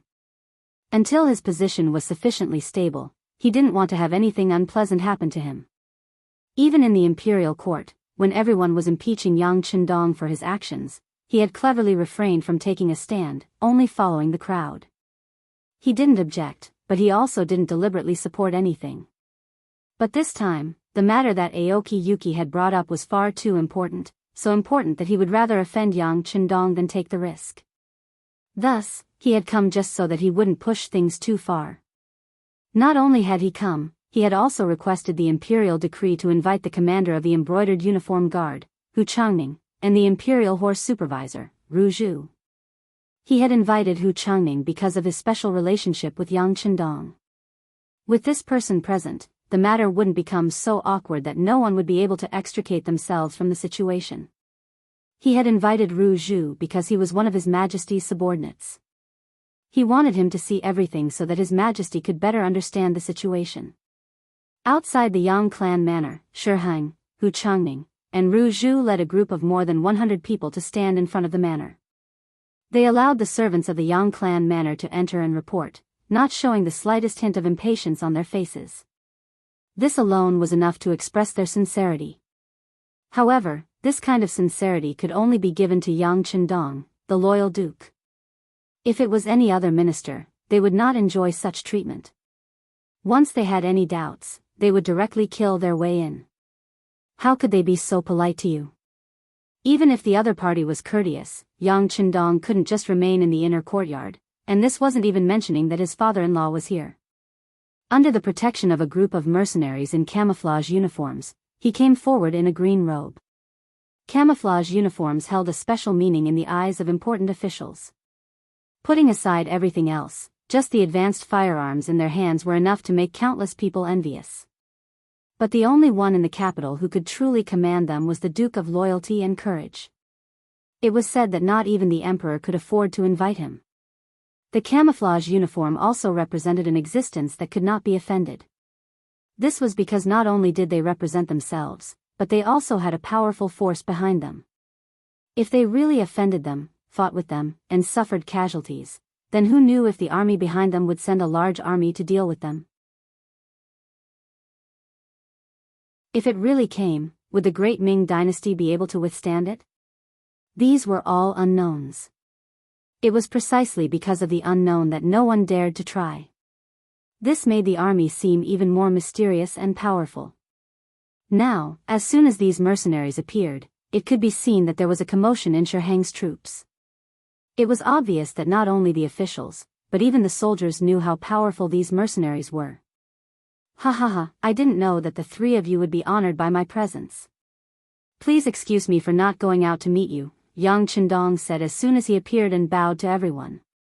Everyone knew that this bow was for his father-in-law, Hu Zhangning, so other than him cupping his fists to return the bow, Shihang and Ru Zhu both smiled and did not say anything. After the salute, Yang Chendong still had a full smile on his face, but when he spoke, his confidence was obviously a bit stronger. But I don't know why you came to my Yang family village and made such a big scene. What's the matter?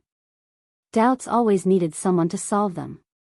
When Shihang and Ru Zhu's eyes fell on Hu Zhangning, although he was unwilling, he could only open his mouth and say, Duke of Loyalty and Courage, the matter is like this.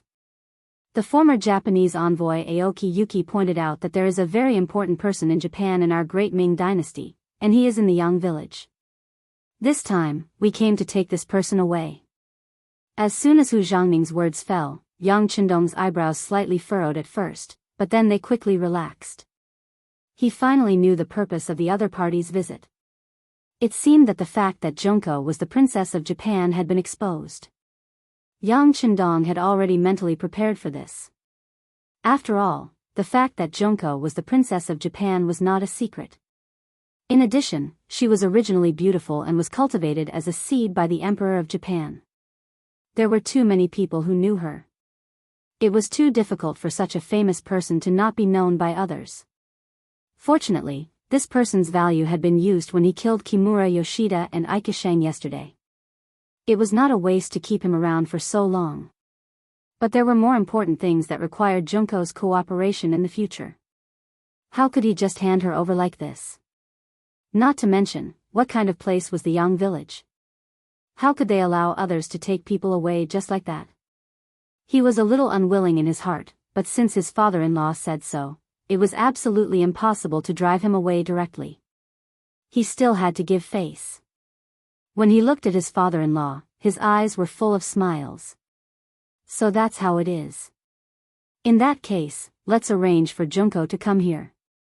Tiger's Mane, go and bring her out. Yes, young master. Tiger's Mane nodded and turned to leave. His mind was full of the look that Yang Chendong gave him, as if to remind him of something.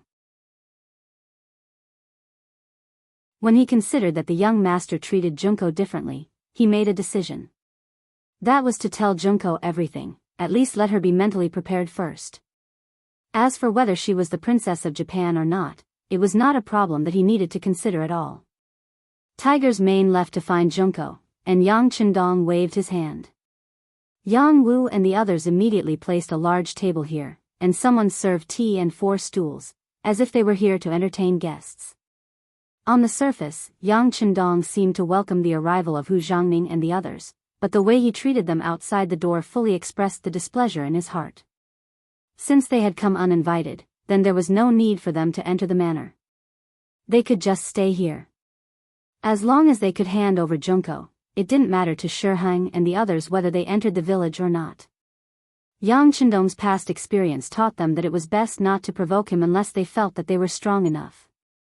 Otherwise, it was better to avoid him. Even if there were some things that couldn't be avoided, it was best not to enter the village. The three of them sat at the temporary table without the slightest bit of displeasure.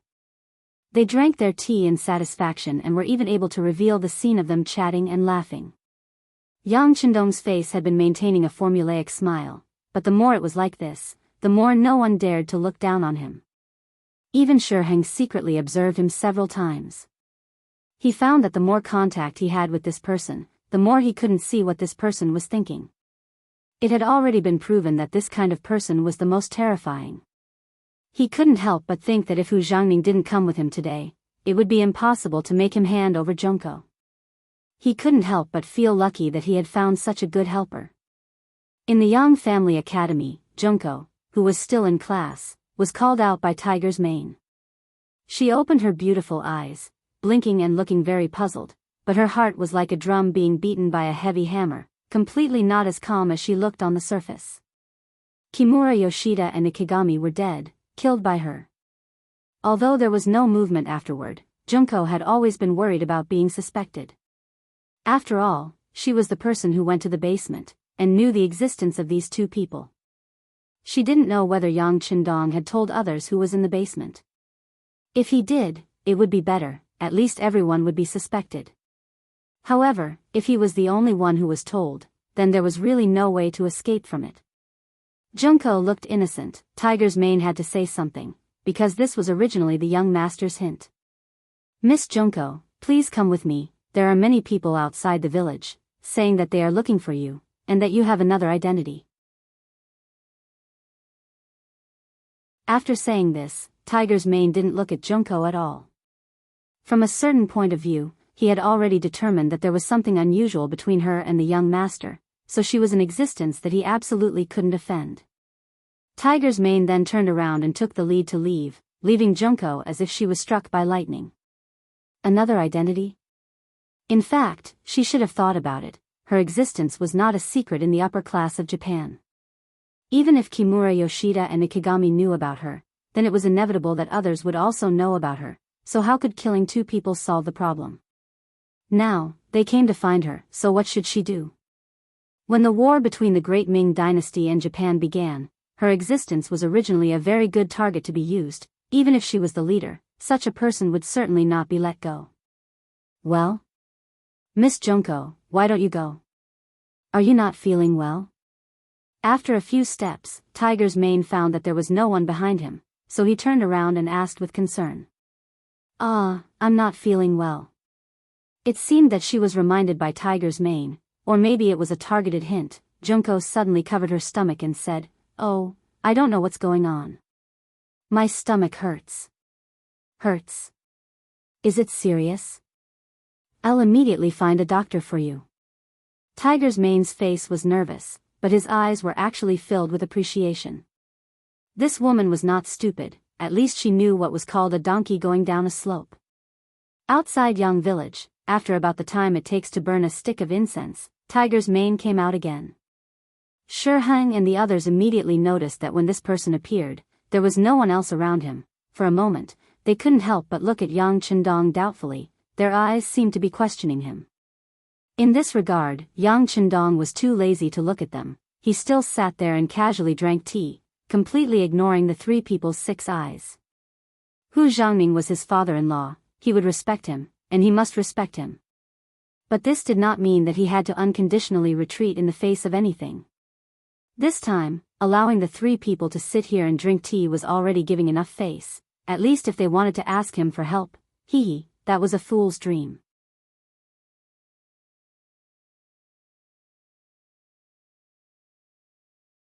Chapter 290. Obviously, Tiger's mane understood the meaning of Yang Chendong and walked out alone. After a while, under the doubtful eyes of several people, Tiger's mane came to Yang Chendong's side and said in a voice that everyone could hear. "Young master, Miss Junko is sick, and the doctor is treating her." How can it be so coincidental? Before Yang Chendong could say anything, Ru Zhu, who heard it, already stood up with a look of disbelief. Looking at him, he almost reached out and accused Yang Chendong of lying. What do you mean by coincidental? Sick is sick. Is it possible that this is also fake? Dealing with a eunuch, although this person's status in the eunuch group was not low, but after Yang Chendong showed his fangs in a timely manner, there were few people who could put him in his eyes. Therefore, to deal with Ru Zhu, there was no need for him to say anything. Tiger's mane on the side took over the words and asked with an unhappy face. Tiger's mane often appeared around Yang Chendong, but those who knew Duke of Loyalty naturally knew about this servant. Seeing that a servant dared to talk to him like this, Ru Zhu felt great shame. Who do you think you are? With your identity, you dare to talk to me like this? What is his identity? My brother? You, on the other hand, aren't even considered a normal person. Who allowed you to strut around here? Yang Chendong, whose expression was as usual and whose gaze was calm, suddenly raised his head and stared at Ru Zhu with a questioning tone. The status of eunuchs in the Ming dynasty was so high that few other dynasties could compare with it. Even in a certain period of time, the strength of the eunuch group was second only to the emperor, and much higher than the ministers. This also made some people arrogant, and felt superior to others. But now, someone pointed out their biggest weakness, that is, the incompleteness of their body. How could Ru Zhu's face look good? Duke of Loyalty? What do you mean by this? Are you looking down on this eunuch? Okay, you can say that to others, but don't brag in front of this duke. Yang Chendong looked at Ru Zhai, who was like a red-eyed rooster. Yang Chendong didn't pay any more attention to him. Instead, he looked at Hu Zhangning and said, "Father-in-law, Miss Junko is sick. Naturally, she can't come out to meet guests. And this person is just an ordinary businessman in Japan. The so-called princess identity is simply nonsense. I think this is simply a lie before Aoki Yuki's death, to make us have internal discord, so we don't fall into his trap. Let's leave this matter as it is." It seemed very casual talk, but in fact, this matter was the matter. That was, Yang Chendong didn't believe that Junko was the princess of Japan. Whether other people believed it or not, they should treat it as if they didn't believe it. Okay, since Duke of Loyalty said so, this old man will naturally believe it. Hu Zhangning of course knew where to turn. This time, he came personally to give face to Shiheng. As for whether this matter would succeed or not, it was not something he should worry about. Hu Zhangning got up and looked like he was about to leave. Ru Zhu looked at the side and gritted his teeth. This was clearly Yang Chendong and Hu Zhangning in cahoots. He could only look at Shiheng and said, "Wuxia, you see, fine, since Duke of Loyalty is the guarantor, then Marquis will naturally believe it. Sorry to bother you this time." Shiheng was a smart person. After knowing that this matter was impossible, he immediately backed down. One was the famous Duke of Loyalty, the other was the eldest son of the minister of the Ministry of Rights who served several emperors. Which one of them was easy to deal with? Now, his main task was to prepare troops to support the Tianjin garrison. As long as this battle was won, it would establish his position and strength in the army. At that time, if there was a chance, he would have some strength to compete with Yang Chendong. So what if he backed down now? What's more, if this Miss Junko was really a princess of Japan, it would be a good thing to let her stay by Yang Chendong's side. She would be a cannon that would explode sooner or later. Shiheng had his own thoughts, so he went along with the conversation. Ru Zhu knew that it was impossible for him to get anything out of this. But today, he hit a wall here, so he remembered this grievance in his heart. One day, he would definitely return it. At that time, he would let Yang Chendong know that a eunuch like him could not be offended. Everyone left. Originally, they wanted to take Junko away, but because Yang Chendong acted shamelessly, they did not even see her. It seemed that the thunder was big but the rain was small. But that was not the case. The words Shiheng said when he left were actually a trap set by the sixth young master. The words Duke of Loyalty had already damaged the relationship between Yang Chendong and Junko.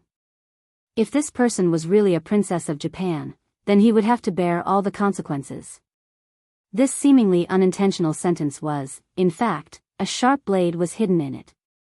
If it were someone else, they would naturally be worried at this moment, but in Yang Chendong's eyes, this was not a problem at all.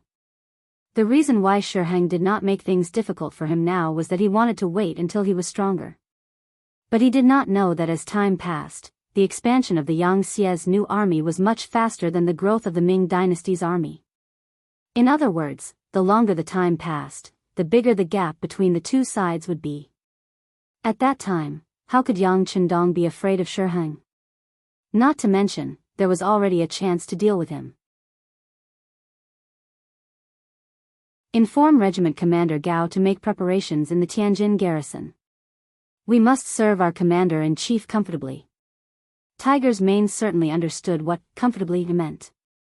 Although Shiheng seemed to give Yang Chendong a lot of face on the surface, it was just an act. He wanted the Duke of Loyalty to ignore his existence and development. If he really wanted to give face, then he should not have brought people here today. He should have just sent someone to ask and go through the motions. But he did not do that. Instead, he brought a lot of people here, which already proved that he regarded Yang Chendong as his opponent. More importantly, both sides relied on the military. Even so, how could they get along with each other in harmony? With his shameless methods, Shiheng naturally could not complete the fact that he had an extra bargaining chip in his hand. But he was not discouraged, or it could be said that he did not have much hope in the matter of Junko. In his view, when two armies confronted each other, it was a competition of strength. This included military strength, financial strength, and national conditions. And these Ming Dynasty warriors should be much stronger than the Japanese samurai. Even so, what was there to be afraid of? He only needed to fight steadily. Once he reached a stalemate with the Japanese army, the final victory would belong to him. So after returning to the capital, Shiheng did not show any displeasure. He still followed the previous plan to prepare provisions, uniforms, and weapons for the 50,000 soldiers who were about to set out. While Shiheng was making all the preparations, Gao Xiong was also making preparations at the Tianjin garrison port. Today was the day Shiheng set out with the army from the capital. Gao Xiong also received the order from the 6th young master to serve the commander well. This time, the person who came with Gao Xiong from the sea to Tianjin garrison was Battalion Commander Nie Tong. In the temporary command center, there was a huge sand table, which showed the complete topography of the nearby area. It was easier to see the situation and make better military decisions. The sand table showed that the distance from the capital to Tianjin garrison was less than 300 li. In other words, if the army was fast enough, they could reach here in just one day. Of course, the roads in the Ming Dynasty were not developed. It was very difficult for 50,000 soldiers, and most of them were infantry, to travel 300 li in one day. Even elite soldiers could not do it. But Gao Xiong still made arrangements and called several battalion commanders and company commanders to discuss countermeasures. The Yang Xie new army had a good tradition. Before the battle plan was decided, everyone had the right to make suggestions. But once the plan was decided, no one could have any other doubts. There was only one thing to do, and that was to carry out the plan with all their strength. Today, as usual, everyone put forward their own suggestions. Led by Battalion Commander Nie Tong and 2 company commanders, they suggested to set up an ambush in the Langfang between the capital and Tianjin garrison. They would first give the enemy a heavy blow and break their morale. The Langfang was only 40 li away from the capital and 60 li away from Tianjin garrison. It was closely connected to the two places, giving it a unique position. It was also a place that one had to pass through to reach Tianjin garrison from the capital. Nie Tong and the others had chosen this place for the first battle. It could be seen that they had put a lot of thought into it. However, Gao Xiong vetoed this plan. In his words, since everyone could see that the Langfang was such an important place, how could Shiheng not know? How could he so easily fall into this trap? Since they could not set up an ambush in the Langfang, Nie Tong asked, Commander Gao, are we going to fight the Great Ming army in Tianjin garrison? The 6th young master said that in order to not reveal our true identities, it is best not to use firearms in this battle. We only have 2,000 people, so how can we be a match for the 50,000 Great Ming army? Who said we can't win if we don't use firearms? Who said we can only fight them in Tianjin garrison? Have you forgotten the sparrow tactics taught by the sixth young master? Gao Xiong laughed, as if he had a card up his sleeve. Sparrow tactics was a guerrilla tactic commonly used by China's militia to defeat the strong with the weak. Groups formed by the militia would come and go, gather and disperse, and be proactive and flexible. They would appear and disappear mysteriously to attack the enemy. During the War of Resistance against Japan, the militia of the anti-Japanese base would sometimes be in twos or threes, and sometimes in groups. They would appear in the mountains, forests, narrow valleys, tunnels, dark holes, and green gauze tents. Like sparrows pecking at food, they would shoot here and there, catching the enemy off guard and attacking them fiercely.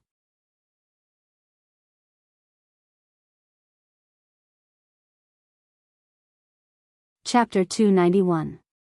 When the enemy counterattacked, they would immediately retreat and conceal themselves without a trace. When the enemy retreated, they would charge forward with the sound of gunfire and the sound of killing filled the air. This would cause the enemy to be unable to hit them, unable to chase after them, unable to eat well, unable to sleep soundly, uneasy, and battered. In summary, there were 3 points: ambush, ambush, and obstruct. Sparrow tactics? After hearing this, Nye Tong and the other company commanders couldn't help but feel shocked. They instantly thought of the Great Ming Dynasty's army being split up and thrown around in circles. Yes, it is the sparrow tactics, Gao Xiong said with a decisive tone. Then, he pointed at the sand table and continued, in this battle, we can't use a large amount of firearms. This means that our greatest advantage has been suppressed. If we want to win with a few people, we can only use sneak attacks and harassment. Fortunately, our cold vanguard soldiers are elites. They are all 1 in 100, or even 1 in 1,000. Even the 2,000 auxiliary soldiers accompanying us are slightly stronger than the Great Ming Dynasty's elites. As long as we adopt the strategy of having the veteran lead the troops, with one Leng Feng leading 5 auxiliary troops, breaking up the whole into smaller groups and harassing them in small groups, we will be able to give the enemy the impression that there are soldiers everywhere. When they are exhausted, we will suddenly gather in one place and launch a large encirclement and annihilation. This battle will be decided. Gao Xiong's expression was serious, but his eyes were filled with excitement. After he finished speaking, he looked at Nye Tong and the others and said, in this battle, we will use our actions to tell the sixth young master and all the soldiers and civilians in Crimson City that we can not only be dragons of the sea, but also tigers of the land. Yes, we are not only dragons of the sea, but also tigers of the land. Nye Tong and the others stood solemnly and roared excitedly. Under Gao Xiong's leadership, the strategy was set. Next, it was time to redistribute the soldiers. In order to achieve the effect of having soldiers everywhere, the 400 cold vanguard soldiers were divided into squads. The first squad had 10 people and 50 auxiliary soldiers. This way, each squad had 60 soldiers. This way, they could hide themselves well and launch small-scale attacks. At the same time, they could train their troops. Presumably, after this battle, some of the auxiliary troops would have the opportunity to enter the cold front. There were exactly 4,000 people, divided into 40 small groups. After a day, they disappeared from the Tianjin Guard, hiding in the vast sea of commoners. According to Gao Xiong, this time, not only did they want to attack the Great Ming Dynasty's army, but they also wanted to abduct a large number of people. With the rapid development of Crimson City, it could be said that the city changed every day. If they wanted to maintain this speed, they needed a lot of manpower. Even the elderly and children could be used. Using the sparrow battle tactic, the soldiers infiltrated the commoners and encouraged them to bring more poor people to Crimson City. They would work hard and contribute to the development of the city and their beautiful future. The sparrow tactics began to be implemented. More than 2,000 cold fronts were like leaves blown by a strong wind, disappearing without a trace overnight. However, Commander-in-Chief Shi Hang, who was cautiously rushing to the Tianjin garrison, was unaware of all this. Not only that, but as Gao Xiong expected, the army was moving forward steadily. Originally, it was less than 300 kilometers away. Logically speaking, it would take at most 1.5 days for the army to reach this place. However, 2 days had already passed, and the army was still searching outside Langfang City. Shi Heng believed that if he were in Gao Xiong's shoes, he would definitely set up an ambush here. Therefore, as soon as they entered Langfang City, the army of 50,000 became extremely cautious and searched the villages one by one. They stayed here for 2 days, and it turned out that they did not find any enemies here.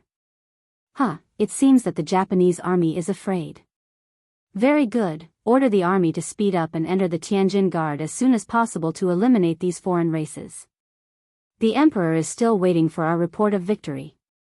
Since they did not encounter any danger in Langfang City, Shi Heng's originally cautious heart became much bolder. He thought that the Japanese army was not familiar with the terrain and did not dare to come out to fight. Therefore, he became bolder and ordered the army to speed up and go straight to their destination, Tianjin Guard. However, as soon as they took a big step, accidents began to appear one after another.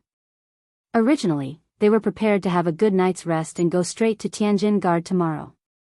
However, during the night of camping in the wild, the entire military camp was attacked from all directions.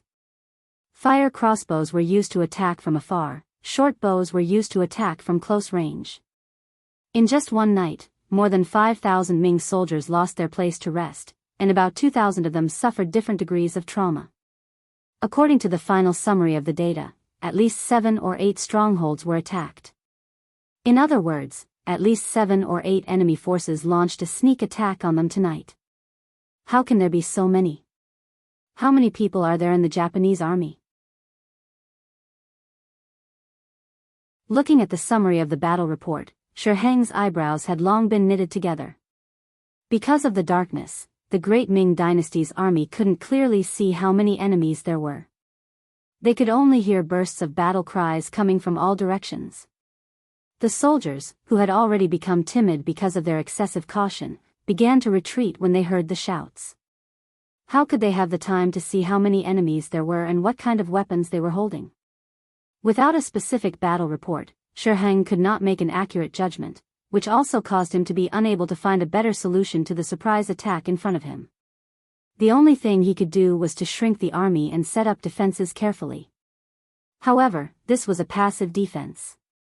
Not only did it greatly delay the speed of the march, but it also shook the morale of the army. However, Shi Heng did not have a good solution for these elusive opponents. If he sent a large group of people out to encircle and suppress them, they would not be able to find them at all. It would only be a waste of manpower and resources. If he sent a small group of troops, they often did not return or returned with heavy injuries. A small group of people who were lucky came back and said that the enemy seemed to be everywhere and endless. After staying outside Langfang City for 2 full days, they had been attacked more than 60 times. That was to say, of the 40 small branches under Gao Xiong's command, every single one of them had attacked at least once. More than half of them had attacked at least twice. Under so many attacks, the result was that the Ming army lost nearly 10,000 people. Most of them were injured, and not even 1/10 of them were killed. The battle losses were not small. After all, they had lost 1/5 of their troops without even seeing the enemy. They did not dare to imagine what the result would be if they faced the enemy head-on. Of course, this was because the Ming army was mostly new and had not been on the battlefield and had no experience. However, the most important factor was the flexibility, speed, and stealth of the sparrow battle. That feeling of being everywhere, yet unable to be touched or found was extremely annoying. We can't wait here any longer. We need to go to the Tianjin garrison. Pass down the order, the army is to set out. The head and the tail are to line up and set out in a long snake formation. However, if one group is attacked, the other groups do not need to ask for reinforcements. Shi Heng rubbed his dizzy head. His tone was filled with a trace of helplessness and frustration.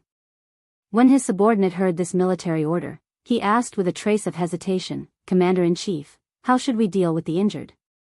Many of them have leg injuries, and I'm afraid that they won't be able to follow the army for a while. They should all stay behind. At the same time, send out a 500-man squad to protect them and send them back to the capital, Shiheng said, a resolute light in his eyes. This was how it was on the battlefield. Once one was injured and could not move freely, one would become a burden. People like this would naturally be abandoned. After the order was given, the army of 50,000 abandoned nearly 10,000 men and set out for the Tianjin garrison several dozen kilometers away. As Shiheng's army was setting out, Battalion Commander Nie Tong led 20 squads to follow. Gao Xiong did not follow. Instead, he led the other squads to the 10,000 some wounded soldiers left behind. In Shiheng's eyes, these wounded Ming soldiers were a burden, but in Leng Feng's eyes, they were treasures. If there was one thing that Crimson City lacked the most, it would be men in their prime. Furthermore, these injured soldiers who could not move freely for a while were highly sought after. In order to quickly subdue these injured Ming soldiers, Gao Xiong finally drew his sword. The elite Cold Vanguard soldiers were all equipped with super strong combat abilities. The thousands of auxiliary soldiers who had also undergone strict training suddenly surrounded the Ming soldiers like phantoms. Even though they were outnumbered, a single wave of attacks was enough to subdue the 500-man escort. When the advanced firearms were taken out, the wounded Ming soldiers quickly gave in. One of the reasons for this was because they were afraid of firearms, but it was also because they yearned for mercenaries. Many of them had even thought of learning more about mercenaries and joining them. It was just that they did not have the opportunity to do so. Now that the opportunity had appeared, many of them were secretly delighted. They felt that this was an opportunity bestowed by the heavens. When some of the wounded tried to resist, their weapons were snatched away by the other Ming soldiers. According to these people, this was an opportunity that they could not even ask for. Since it had appeared, how could they reject it? The operation of subduing the wounded soldiers went extremely smoothly, out of Gao Xiong's expectations. At this moment, he finally knew that the 6th young master's work in the capital over the past year had not been in vain. While he was happy, he also cautiously gave the order that not a single Ming soldier could be allowed to leave the group. At the very least, the news of the mercenaries appearing here could not be spread. It seemed impossible for 1,000 people to gather nearly 10,000 wounded soldiers. However, with the help of the wounded soldiers of the Ming army who had a good impression of the mercenaries, the operation went unexpectedly smoothly. You're tuning in to the Carefree Valley YouTube channel. Don't forget to subscribe and join us on this journey to catch the most captivating stories.